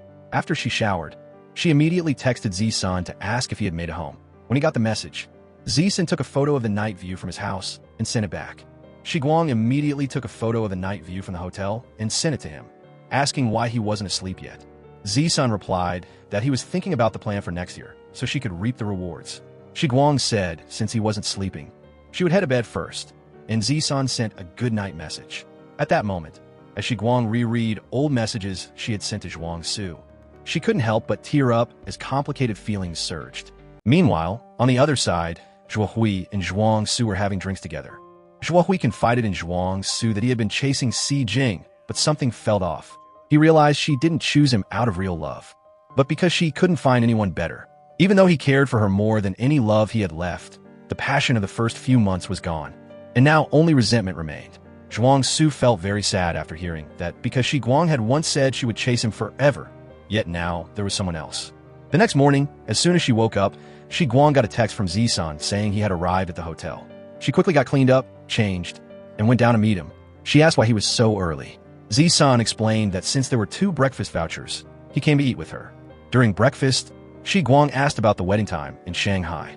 Zi-san said it was usually in the evening, while Shi Guang said in her hometown it was usually at noon. He nodded and agreed that noon made a lot of sense.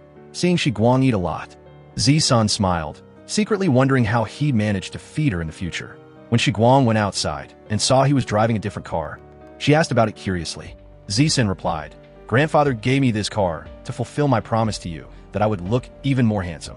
Hearing that, Shi Guang laughed and complimented him, saying he really did look more handsome today. Zisun smiled, thinking to himself that the effort of trying on several different ties was worth it. When they arrived, Zisun told Shi Guang to get out first while he went to park the car. Big sister saw Shi Guang and asked excitedly, "What kind of car did your boyfriend drive today?" Shi Guang answered, "Today is your wedding, you know?" When Big Sister was about to pinch Shi Guang's cheek, Zisun immediately stepped up and pulled her close to him. Later, when Zisun handed over the gift money, Shi Guang teased that since she was treating him to a meal today, why was the gift envelope so thick? Then she gave her own gift money and told Big Sister that Zisun's gift was his business and had nothing to do with her. So Big Sister must be happy. Hearing that, Big Sister got emotional and hugged Shi Guang tightly, advising her to hold on to her own happiness. And Shi Guang nodded in agreement. When they met the college friends again, Shi Guang subtly told Zisun to feel free to make up stories to keep things fun, but not to go overboard. Zisun asked if he should make up that he chased her or she chased him. Seeing him like that, Si Jing said, "Whispering right in front of us, are you?" And Shi Guang just smiled, both happy and shy. Right after that, the bride and groom entered the aisle to receive warm blessings from all the guests. Zhuang Su was the groomsman for the groom's side, and Yi Rong was the bridesmaid for the bride's side. Looking at Zhuang Su, complicated feelings rose inside Shi Guang. Zhuang Su's eyes accidentally met hers, making her immediately turn away to avoid him. Zisun noticed her tension and gently picked up a piece of braised pork for her, reminding her to stay calm. Yi Rong sat with everyone, but was actually there to stir up trouble. She introduced Zisun as the grandson of the chairman of Sheng Yuan and said she was Boss Sheng's assistant in the marketing department, which made Zisun realize she was Hang Jie's assistant. Yi Rong continued to tease, saying that Boss Lin used to be at the main headquarters but was transferred down to the subsidiary in Suzhou, where Shi Guang also happened to be, then said that opportunities in Suzhou weren't as good as in Shanghai. Shi Guang understood Yi Rong's toxic intentions and cleverly replied that the company in Suzhou was a joint venture between her family and Sheng Yuan. Working there was more comfortable. And as for the opportunities Yi Rong mentioned, she wouldn't be using them anyway. She also emphasized the close relationship between the two families and told Yi Rong that if she had any problems, she should just come to her and not be shy. Zisun observed Shi Guang and teased that she was like a tiger who only dared to show cat claws, afraid of hurting others. Si Jing asked Shi Guang why she came from Suzhou, and she explained that because it was late last night, she didn't go back. Right then, Zhuang Su pulled up a chair to sit next to Shi Guang, his eyes clearly full of jealousy. Si Jing curiously asked if she slept at her boyfriend's house, and Zisun cleverly replied that his place was near Shi Guang's hotel, making it convenient to pick her up the next morning. Hearing that, Zhuang Su was extremely jealous. Even when Yi Rong turned to talk to him, he didn't answer a single word. Through Zhui Hui's words, Yi Rong found out that Zisun had moved from the credit department to investment banking, which made her annoyed. The friends kept praising Zhuang Su for his fast promotion, predicting his salary next year would be in the millions, but Zhuang Su coldly replied it was nothing, then turned to look at Shi Guang. Xiaofeng curiously asked if Zisun studied for an MBA. He answered he studied medicine. Xiaofeng was amazed that a medical student was doing economics. Shi Guang quickly explained, being multi-talented is normal, which made Zisun smile. Zhuang Su saw Shi Guang personally scoop fish soup for Zisun. When the bride and groom performed the wine toast ceremony, Zhuang Su's wine glass accidentally spilled onto Shi Guang's shirt. Afterward, Zhuang Su apologized, while Zisun kindly wiped the stain on the shirt for Shi Guang. He immediately realized Zhuang Su's action was intentional and only gave a thin smile as he watched Zhuang Su punish himself with 3 drinks because he claimed he didn't hold the glass firmly. Facing that action, Shi Guang felt uncomfortable and wanted some private space, so she went to the restroom. While washing her sleeve, she thought she should leave early to avoid any trouble. Just as she stepped outside, Shi Guang ran into Zhuang Su again. He asked for her phone number. When he found out it was still the old number, he reminded her to send her bank account number. After all, he had stained her shirt. Zhuang Su didn't miss the chance to be tormenting, offering congratulations to Shi Guang for finding someone of matching social status. Then asked if her look at him earlier was because she was being indecisive or because she hadn't forgotten her old love. Shi Guang was shaking with anger, remembering Yi Rong's apology yesterday and realizing she still owed Yi Rong an answer. She told herself that she could now answer that she had stopped liking Zhuang Su and would no longer covet other people's happiness. Hearing that, Zhuang Su laughed bitterly and remarked that someone's promises were really cheap. Shi Guang quickly shot back, asking since when there had ever been promises between them. Furthermore, She wasn't someone with a heart of stone. It wasn't strange at all that if someone was good to her, she would be moved and change her feelings. Zhuang Su just laughed and thanked her for helping him realize he was lost so he could find his way back. When Zhuang Su coldly left, Shi Guang felt so wrong that she wanted to cry. She covered her face and sat in a corner as tears rolled down. Seeing Zi-san approach, she held it in and said she would be fine in just a minute. He watched her quietly and then gently asked if trying so hard was really good for her. His hand wanted to reach out to wipe her tears, but he hesitated, not daring to. Zi-san told Shi Guang that confessing here made him look cheap, but seeing her cry like that, if he didn't take this chance, he would be failing his own intelligence. He told himself in his heart that he was almost 30 years old and shouldn't let his emotions control him like a teenager. But he couldn't stay calm and decided in his heart that he truly hoped Shi Guang would change her feelings soon. He told her to stop playing dumb. Shi Guang only smiled and replied that she hadn't even had time to play dumb yet. She had only just realized it. Zi-san smiled and gave Shi Guang a dress to change into. Holding the bag with the dress, she walked into the restroom in shock. Even now, she couldn't believe he had actually confessed to her. When she finished changing her clothes, Shi Guang and Zi-san said goodbye to everyone and left.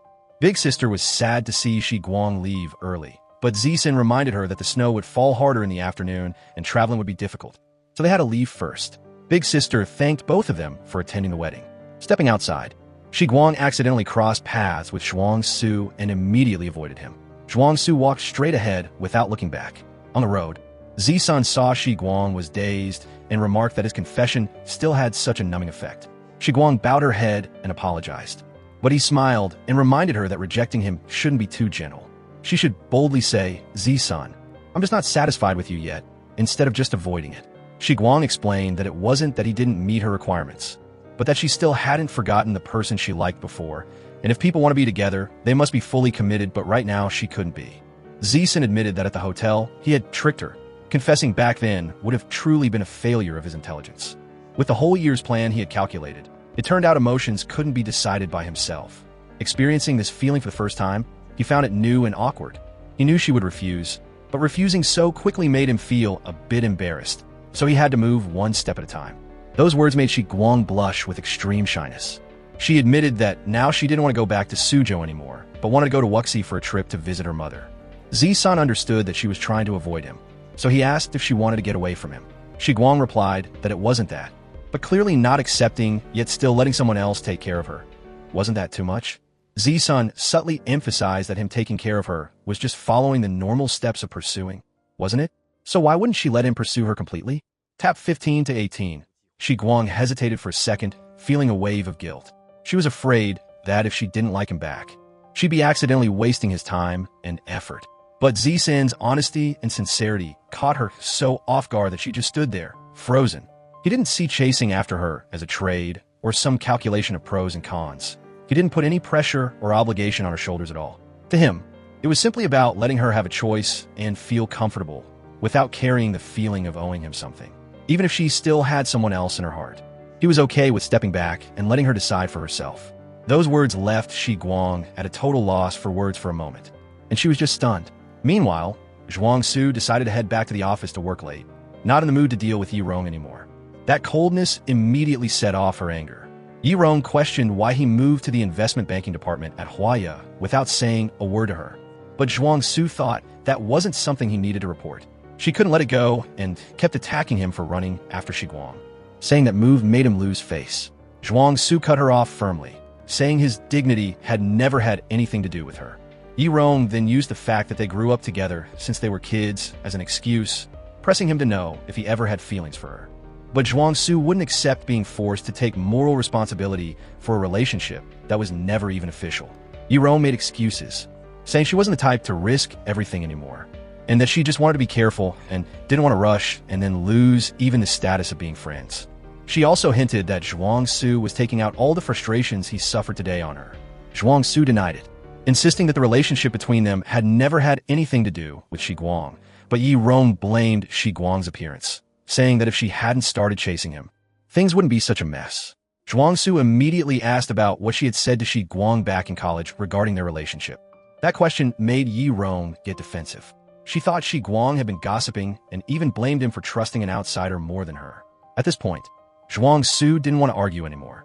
He realized that Yi Rong had always put herself at the center, seeing him as a tool to prove her own worth while making Shi Guang out to be an imaginary enemy. It wasn't because of him, but because of her own jealousy. Society had taught him to grow up more, and he chose to end it and have each person go their own way. Being pushed into a corner, Yi Rong made a sarcastic remark, saying that the female employees in the investment banking department had even better qualities than Shi Guang, while also blaming him for being arrogant and insulting her. She emphasized that in Shanghai, there was no shortage of people more excellent than him. Zhuang Su just coldly wished her to get what she wanted and then left. Before leaving completely, he stopped, and a feeling of bitterness rose in his heart. All these years, he had always chosen to trust Yi Rong, and now he was paying the price for that trust. Everything was finally connected clearly now. Years ago, when a recruitment call came to the dorm but wasn't passed on, Yi Rong immediately dumped all the responsibility on Shi Guang, framing her for intentionally oppressing others. Although Zhuang Su believed that Shi Guang couldn't do such a thing, Yi Rong used her tears to insist on it, describing Shi Guang as an arrogant and selfish person who always put herself at the center. She even pushed him to verify it and check the call history, causing suspicion to sink in bit by bit. It didn't stop there. Yi Rong also intentionally badmouthed Shi Guang to Zhuang Fei, letting Zhuang Fei step in to exert psychological pressure and plant unnecessary prejudices in his mind. She made up a story that the whole school rumored he was using Shi Guang's love, and that Shi Guang used that to force him into dating. All those lies were only now being exposed. Realizing the whole truth, Zhuang Su no longer had any reason to continue meeting Yi Rong. He quietly returned to the company with an empty mind, his eyes red from sadness and regret. He knew that there was no longer a future between him and Shi Guang. All that was left was regret for losing her. Years ago, the opportunity was very close. But he chose to step back because he was insecure about his situation, feeling that he wasn't stable enough and didn't deserve it yet. He thought that if he just waited until the day he matured and had achievements, that person from back then would still be standing there waiting for him. But when he turned around, she was no longer there. Elsewhere, in a restless sleep, Shi Guang dreamed of hesitating about whether to confess her feelings or not. She had just been assured of success, but then she thought she was being too hasty. Zisun suddenly appeared in the dream and said he would help her make a plan, and Shi Guang woke up startled, feeling full of confusion and bewilderment. The next morning, as soon as Shi Guang woke up, she saw Mrs. Zhou visiting and went out to greet her.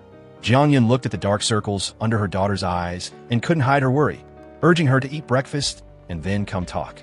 When asked about work, Jiang Yun explained that Shi Guang applied to the factory in Suzhou herself, not knowing it happened to be a project that Yuan Cheng invested in. So she took the chance to let her go there to learn. Mrs. Zhou casually joked that maybe Shi Guang would marry someone in Suzhou in the future, which would be quite a distance. Jiang Yun just laughed, thinking her daughter was still young and that she hadn't thought that far ahead yet. Afterward, Jiang Yun advised Shi Guang that she could date, but she had to think carefully and not rush. It would be best to find someone nearby, because Suzhou was too far. Hearing that, Shi Guang shyly looked down and ate her cake, not daring to look up. Talking about the new year, Jiang Yun planned to take the whole family skiing in Switzerland. But following Shi Guang's wish, it was finally changed to a domestic trip to Changbai Mountain. After that, she prepared many gifts for Shi Guang to take to visit her paternal grandparents. Shi Guang drove home herself, and her appearance immediately made her grandmother incredibly happy. Shi Guang followed her grandmother out to the fields to play. The atmosphere was very relaxing. On the way, the grandmother showed clear disgust when they saw Fong Ping's father, calling him someone who ruins families and a fake medium who scams people, and she firmly stated she would never let a daughter from that family enter her house. Those blunt words made Shi Guang burst out laughing. In a vegetable garden covered with a thin layer of snow, Shi Guang leaned over to help her grandmother brush snow off each row of vegetables. While she was working, she mentioned that her mom had arranged for the whole family to go skiing for the new year. So this year she couldn't visit them on the actual holiday. She could only visit more often before and after the new year. Her grandmother waved her hand and told her to enjoy her trip and not to worry about visiting her too much. Their health was still good. She also reminded her to make time for dating. A beautiful girl like her definitely had plenty of pursuers, but she must keep her eyes open and choose carefully. Those words made Shi Guang suddenly remember Zisun saying that he would let her choose for herself. That thought made her heart confused, with overlapping emotions that were hard to name. On the way back, Shi Guang pulled out her phone and looked at Zisun's message, wondering to herself how he could say those things with such a firm and certain tone. Somewhere else, Zisun was sitting and daydreaming when he got a call from his mother. Wei AI noticed her son was helping a senior review a thesis, but he clearly wasn't focused, so she asked what was going on. Z-sun just smiled slightly and said, "I'll tell you once things are more certain." Hearing that, Wei AI said that in early February, she and Uncle Lu had to go to Beijing for an international seminar. So this year, he didn't need to struggle with flying to Switzerland for the new year. Back with Shi Guang, she was cooking with her grandmother when her grandfather returned, carrying a roasted cake, which was her favorite snack. Getting to visit them and receiving such simple love made Shi Guang feel incredibly happy. During the meal, the grandmother commented that rice and dishes cooked with a wood stove have a completely different flavor and are much more delicious. She told the story of how she asked for a wood stove years ago, but Shi Guang's father wouldn't agree, thinking it wasn't modern and worrying that people would laugh at them. Luckily, her mother finally stepped in and made one for her. Hearing that, Shi Guang laughed, saying her mom also sent many things, and it was all in the car trunk. Her grandmother remarked that Shi Guang's mother was good in every way, except for caring too much about propriety and principles. According to her, if a man doesn't understand reason, you have to manage him strictly, just like Shi Guang's grandfather, who always listens to her. Grandfather nodded along. Shi Guang laughed and put some food on their plates, making the meal feel even cozier. Then she gave them the gifts and drove away. When she parked in the garage, she didn't head up right away but sat there for a bit, thinking about having to face Z-sun at work tomorrow. The next morning, as soon as she got to the office, the department head announced that, per annual tradition, each department would be assigned areas to clear snow, and Boss Lin would join in later. Everyone hurried to the rooftop to sweep the snow and saw Z-sun and Manager Zhang already there. Seeing Z-sun, Shi Guang got awkward and reflexively hid behind Injia. Then everyone got to work. When Injia started clearing snow near where Z-sun was standing, Shi Guang, though embarrassed, had to follow along, trying to act calm. While brushing snow on the roof, Injia's hand slipped and she almost fell toward the solar panels. Shi Guang immediately helped Injia up, and Z-sun quickly grabbed Shi Guang's hand to keep her steady. Then he took over the hard parts, telling the two of them to sweep the easy spots while he handled the far or hard-to-reach areas. A while later, the snow on the solar panels was all cleared. Everyone went back to their offices and went into a meeting. In the meeting, Z-sun said he had looked over the year-end party plan. Besides the physical gifts, the company could consider adding an extra week of paid leave. That suggestion made everyone in the room unable to hide their excitement. Manager Wang then put Jie and Shi Guang in charge of buying gifts and asked them to quickly pick a venue for the party. When news broke that the canteen contractor might change, everyone cheered and clapped because they finally had a chance to get rid of the poor-quality food vendor. Right after the meeting, Shi Guang and Jie went out to find a place for the year-end party. But after running around for half the day, they still hadn't found a place that was both nice and affordable. On the way, Jie noticed that since the New Year break, Shi Guang had been acting very differently. She was curious if there was some conflict after the wedding trip with the boss, because every time she saw the boss, Shi Guang would look down, her eyes glued to her shoes, and she worked so fast during the snow clearing like she was intentionally avoiding him. Shi Guang didn't know how to answer those questions, so she just avoided it and offered to treat Jie to dinner. Just then, Shi Guang got a call from Dr. Fong, saying he wanted to take her to dinner tonight to expose his annoying junior who dared to hang up on him. During dinner, Dr. Fong excitedly declared he would expose that guy's true face. Shi Guang just laughed and asked if he really came just to tell her that. Dr. Fong teased that she had spent so much time around Z-san that she had improved a lot, then complained that Z-san's current situation made the medical school teachers and students lose face. He said that earlier, Z-san had called to talk about chasing a girl, but when he called back and mentioned Shi Guang's name, Z-san just said one word, busy, and hung up. He even half-jokingly said that if she didn't like Z-san, he didn't know how high her standards must be. Shi Guang didn't say more. She just gave Dr. Fong a piece of fish to subtly stop the conversation. When the meal ended, Dr. Fong said he had a night shift, so he'd leave first. He also mentioned he had texted Z-san, and that Z-san would come to pick her up in a bit. Shi Guang knew clearly that Dr. Fong was intentionally creating an opportunity for her and Z-san. As Z-san walked up, Dr. Fong turned to tease Shi Guang, saying that if she really won him over, the women from the whole medical school, no matter how far away they were, would be jealous to death. Z-san arrived and gently told Dr. Fong to stop teasing Shi Guang, then sat down to eat the rest of the food on the table. Then Dr. Fong said goodbye to them and left. Shi Guang looked around the table, saw most of it was leftovers, and offered to order a few more dishes. Z-san didn't seem to mind and joked that he thought she would be so scared that she'd run away and not even want to see him again. When they got to the checkout counter, both pulled out their cards at the same time, but the staff quickly took Z-san's card to finish the bill. He said that before it was just teasing, but now that he'd made things clear, there was no reason to let her pay. While walking after the meal, Zisun mentioned that Fong Bao suddenly came to find her today and hoped she wouldn't mind what the guy said. Shi Guang remembered the story of Fong Bao and Yu Hua organizing the wedding but not inviting Zisun, and she thought that back then things weren't clear, so people had to rack their brains to find other opportunities. That thought made Shi Guang realize she used to be just as blunt and direct. She wondered what would have happened if she had known Zisun sooner. Would she have been moved at first sight? Could two direct people get along perfectly without going in circles? That passing thought made her accidentally blurt out that she wished she had met him sooner. As soon as she spoke, Shi Guang froze. Zisun was also surprised, but just kept walking quietly. She started to worry and blamed herself for talking too much. The silence was broken when Zisun mentioned a paper by Fong Bao that was related to a topic he had studied, so he was asked to help review it. Shi Guang felt that the other person knew him so well, but still gave him more work, thinking he shouldn't have been invited to eat. Zisun just smiled and said that facing life honestly was what he needed to do. His crippled hands had made him live in resentment for over a year, and that was enough. He admitted he had been self-reflecting these past few days, realizing he was too impulsive that day and scared her. It had only been a few days, yet the dark circles under her eyes were very visible. He shouldn't have said those things when she wasn't ready, and he truly apologized.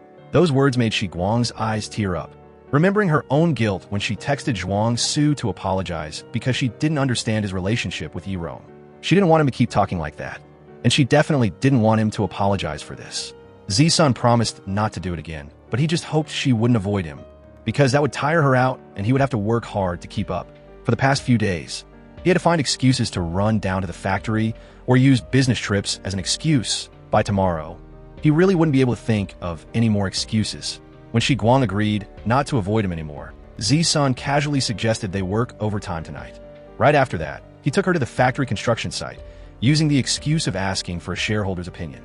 Shi Guang quickly tried to get out of it, not wanting a young person like herself to carry responsibility that wasn't hers. Zisun laughed, showed her the general planning layout on his phone, then led her to an empty plot of land and asked if he had any suggestions for this area. After observing for a moment, Shi Guang realized the factory area was too dry. The administration and dorm areas had lawns and many green trees, while the production area was almost empty. She suggested building an eco-solar garden, with rotating solar panels on top to generate power. Below would be grass and trees, with a few sets of tables and chairs, and a small room selling drinks and cakes so staff would have a place to relax and breathe some fresh air during breaks. That plan was locked in, and she didn't forget to urge Boss Lin to start quickly.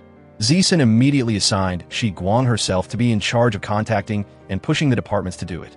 She was just speechless, feeling like he was both her employee and her boss at the same time. Clearly he was chasing her, yet he still casually gave her a whole pile of work.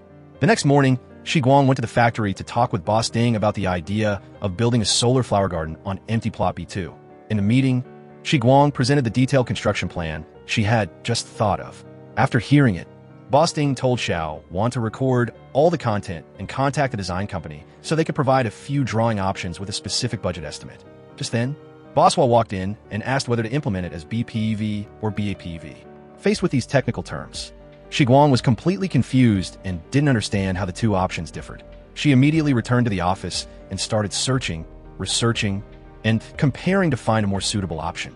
Injie saw her working hard to find out and curiously turned to ask about BIPEV and BAPEV. Shi Guang laughed as she realized she wasn't the only one confused. It turned out Injie didn't understand much either. The deeper she looked into it, the more she saw that even a small project was much more complicated than she thought. She had to coordinate with many departments at once, and a lot of the knowledge she thought she knew, she actually had to relearn from the start, feeling like she had dug a hole for herself and jumped and made her both stressed and amused. Just then, the department had announced that the progress on changing the canteen contractor was moving very fast. After several careful rounds of screening, there were only 3 final competitors left. Since the prices between them weren't very different, Boss C-san suggested looking at more than just the cost and also evaluating the food quality. Accordingly, each department would send 2 people to the canteen for a tasting and then vote for a choice. The tasting event was set for the next day, which made the whole office immediately clap with excitement. Seeing the lively atmosphere, the department head suggested everyone draw straws to be fair. Right at that moment, Zisun also walked in to join, so the department head added another piece of paper to the drawing box. Injia excitedly wanted to draw first, but didn't win. After that, each person went up one by one to draw, and soon one person was chosen. At this point, Only Z-Sun and Shi Guang hadn't drawn yet. Both of them went up together to prepare to draw and see who would be the last person to join the tasting. Even though Shi Guang drew a blank paper, Z-Sun proactively told everyone that she had won. The whole office immediately clapped to congratulate her, which took Shi Guang by surprise. She froze for a moment and then smiled to thank him. Afterward, Jie curiously asked about it. Shi Guang just gently said that it's normal for colleagues to be kind to each other, with everyone being quick. The next morning, they all went to the canteen to prepare for the tasting and voting. Everyone was excited because the canteen finally had a chance to regain its glory. Z-Sun showed up while everyone was discussing that they should only take a little of each dish to avoid being stuffed before finishing the rounds. He thought that kind of evaluation was a bit too modest, so he suggested sharing a vote with Shi Guang to make a choice. Shi Guang immediately agreed because this opportunity was originally created for her by him. After a round of eating their fill, Cui Qin leaned toward the spicy stir-fried pork, while Shi Guang chose the sweet and sour pork. When it was Z-Sun's turn, he originally wanted to vote for the braised pork, but he remarked that the dish Shi Guang liked had a high chance of being eliminated. Hearing that, she gave the ballot to him, letting him choose between the two remaining contractors. Even so, Z-Sun still followed her wish and filled in the sweet and sour pork option. In the end, the winning contractor was the spicy stir-fried pork, which made Shi Guang a bit sad because she wouldn't get to eat sweet and sour pork often. Seeing that, Z-Sun said he had asked this contractor, and they had many other affiliated restaurants where he could take her to eat one by one. Right after that, Shi Guang wondered if the canteen had to go through a bidding process. Would the solar flower garden need to do the same? Z-Sun thought it wasn't necessary, and that she should just implement it as she wished. Shi Guang agreed and thought about the fact that she was taking on extra work after hours, wondering if the company would compensate her, like with an overtime meal allowance. Z-Sun smiled and said, "Of course there is, it's just that using company funds isn't very convenient, so I'll use my personal account." Hearing that, Shi Guang just grinned to herself. The next morning while having lunch at the canteen, Jie ate and commented that better food had its pros and cons. The canteen was more crowded, so the lines were longer, and besides, good food made it very easy to gain weight. She turned to Shi Guang and wondered why she still often ate out at night, even though the canteen food was better now. Shi Guang avoided the question and urged everyone to eat fast, because at exactly 12:30 the year-end gifts would arrive and needed to be inventoried. While checking the goods, Manager Wang came to find Cui Qin, saying that Boss Zhang, Boss Lin, and the purchasing department were having a meeting and needed someone to take minutes. Cui Qin said she had to go to the factory area in the afternoon and didn't have time, so Shi Guang volunteered for the task. Seeing that, Jie teased her, asking if she wasn't avoiding Boss Lin anymore. After that, Shi Guang tiptoed into the meeting room. While Boss Chun explained the plan, Shi Guang quickly wrote down the main points. She recommended 2 solar glass companies, Qitai Glass and Mingyan Glass. Z-Sun said he would personally negotiate with Qitai in one session. Boss Chun highly praised the detailed price survey from the management department and suggested taking the person who made it along with the team. Z-Sun confirmed that the survey was compiled by Shi Guang, so he decided the 3 of them would go together. When the meeting ended, Z-Sun remarked that Shi Guang's look earlier showed a lack of trust. Z-Sun said he was still hesitating about how to pursue her. He wanted everything to be open and official, but if he did that in the company, it would be hard to avoid gossip, and it wouldn't be fair to her. However, he also thought of another way and hoped she wouldn't continue to hide, so that any gossip, if there was any, would fall on him instead. Right then, Jie brought documents to Z-Senator, hearing him mention the business trip and telling Shi Guang to think it over. Jie immediately dragged her into a private room because she was too curious. In Jie's eyes, everything was already very clear. If Shi Guang still didn't admit that Boss Lin was chasing her, she would really stop being her friend. Shi Guang suddenly realized how brave she used to be, yet now that someone was chasing her, she had become hesitant and guarded. What Z-Sun said was right. His pursuit wasn't a burden. Even if she hadn't fully let go of the past, there was no need to hide like this. What she should do was face it bravely. Straight after that, Shi Guang frankly admitted that Z-Sun was pursuing her. Hearing that, Jie was immediately happy and sincerely wished her the best. That night, Shi Guang tossed and turned, unable to sleep. Her wandering thoughts kept her more and more awake. After hesitating for a while, she decided to send Z-Sun a short message of encouragement. When he didn't reply, she sent another one teasing him, calling him rude. Just as she thought he might be asleep, Z-Sun called, saying he was in the shower and hadn't checked his phone yet. He asked what the message meant, which made Shi Guang flustered. So she lied and said she sent it by mistake. Z-Sun smiled and said she was trying to keep him awake on purpose. Then he asked curiously what she really wanted to say if it wasn't a mistake. Shi Guang then slowly shared her thoughts. She said that even if everything wasn't fully successful yet, he needed to keep trying because the door to opportunity was starting to open. She also expressed her desire to go on the business trip to see more of the world and frankly said she liked the way he showed his ability in an open and fair way. Even if rumors started at first, that was just the fault of baseless gossip, and he shouldn't let himself be tied down by them. But she added that if those rumors were still about her in half a month, then it would be his responsibility. She joked that if her friends warned her to be careful because Boss Lin wasn't serious, she might get scared and run away. After saying that, Shiguang hurried to say goodbye and hung up, as if afraid she would get even more embarrassed. Right after that, she quietly changed his contact name in her phone from Boss Lin to Lin Z Senator at that moment. Zisun called back to tell her to go ahead and book the ticket. Shiguang smiled, turned off the light, and finally fell asleep.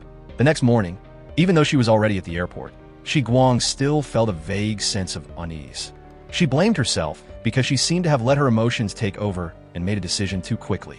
Chitai was all the way in Guangzhou, so they had to travel by plane. On the flight, she sat next to Wang Xian. After a few hours, the plane landed safely in Guangzhou. The group immediately went to the Chitai Group factory for a survey. During the work process, Shiguang stood next to Zisun, listening closely to everything being discussed and taking careful notes. Boss Wu realized he had met Zisun in Shanghai 3 years ago during a tea session.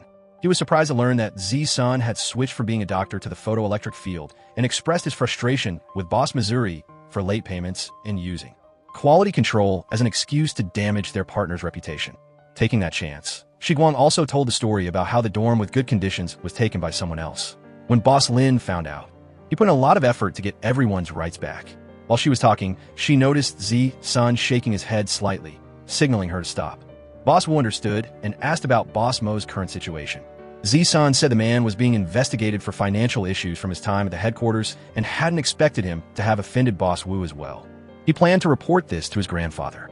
However, Boss Wu said it wasn't necessary and saw it as a small matter. The person who was wrong had paid the price, and that was enough. In the future, it will be good for both sides to continue doing business. Right after that, Boss Wu and Zisun added each other on WeChat to make it easier to stay in touch. On the way back, Zisun told Boss Chun that in the next negotiation, she could push the price down a little more. Boss Chun happily accepted, saying she would play the villain, and he could be the good guy. Sitting in the back, Shiguang asked Wang Xian if everyone had downloaded WeChat yet.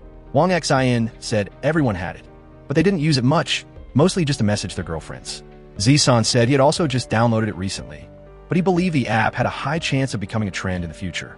Shiguang pretended to complain that Boss Lin didn't mention anything, making her fall seriously behind, and Zisun immediately admitted his fault frankly. When they reached the hotel, Shiguang took the initiative to handle the room bookings. She announced that she had found a promotional package where each room came with a free spa voucher, valid until 11 p.m. So if they went right away, it would still be in time. Returning to her room, Shiguang tried to install WeChat, but found her phone didn't have enough available storage. Right after that, she texted Zisun to ask if everyone planned to use the spa vouchers. If not, she would go with Boss Chun. Seeing the text, Zisun arranged for Wang Xian to go to the spa with Boss Chun to create an opportunity for Shiguang to go out with him. And then he texted back, saying Wang Xian was very excited about it. Shiguang understood the hint and invited Zisun out shopping. When she saw him carefully changing clothes, she couldn't help but wonder. Zisun just smiled and said it was she who told him to try his best. So bringing a lot of clothes was normal. Then he asked what she wanted to buy. Shiguang frankly said she needed a new phone because her old one was out of storage. Finally, she chose a phone of the same model as Zisun's, but in pink. Then she asked the staff to pre-install common apps, including WeChat. When she opened the new phone, Shiguang immediately saw a friend request on WeChat from Z Senator. He smiled and said that since she had downloaded the new software, he naturally had to be the first one to send an invite.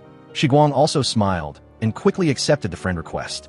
Back in the room, Shiguang gave Boss Chun a portion of milk custard she had just bought and casually mentioned that she had just been out with Zisun. Seeing the new phone in her hand, Boss Chun curiously asked about her relationship with Z Senator, seeing Shiguang so tense that she was flustered. Boss Chun smiled and said she was just asking for fun, then told her own story. Previously, Boss Chun worked at a company much larger than Song Yuan. Right after graduating, she started working there and stayed for over 10 years, gradually rising to the position of deputy head of purchasing. She thought she would work there for her whole life, but then she was targeted by others. Those people used despicable tactics, secretly spreading rumors that she was having an improper affair. Soon after, Rumors about her lifestyle spread throughout the company. She wanted to call the police, but had no evidence. When she went to her boss to explain, she only received a perfunctory mediation and was told she was overthinking. In extreme disappointment, she decided to leave, though before going, she also left them with quite a lot of trouble as a way of getting even. From her own story, Boss Chen reminded Shi Guang that being a woman in the workplace is not easy. Just a few baseless rumors are enough to push a person into the mud. Therefore, she advised Shi Guang to tell Boss Lin to be more discreet. Otherwise, she feared people would whisper behind her back again. At the same time, she also confirmed she wouldn't reveal anything. Hearing that, Shi Guang sincerely thanked Boss Chen for the warning. She said that she and Z-Sun had also thought about those risks but decided to let things follow their natural course. She also shared that during her college years, she had also experienced the feeling of being wronged without being able to explain. Although the level was not as serious as Boss Chen's story, the frustration was very similar. Therefore, she would try her best to ensure that such things would not happen again to Boss Chen and their company. Boss Chen had no idea about Shi Guang's true identity and just laughed, thinking she sounded like the owner wanting to stand up and protect her. Then Boss Chen reassured her that she wouldn't mention the two of them again. It was late, so both of them should rest.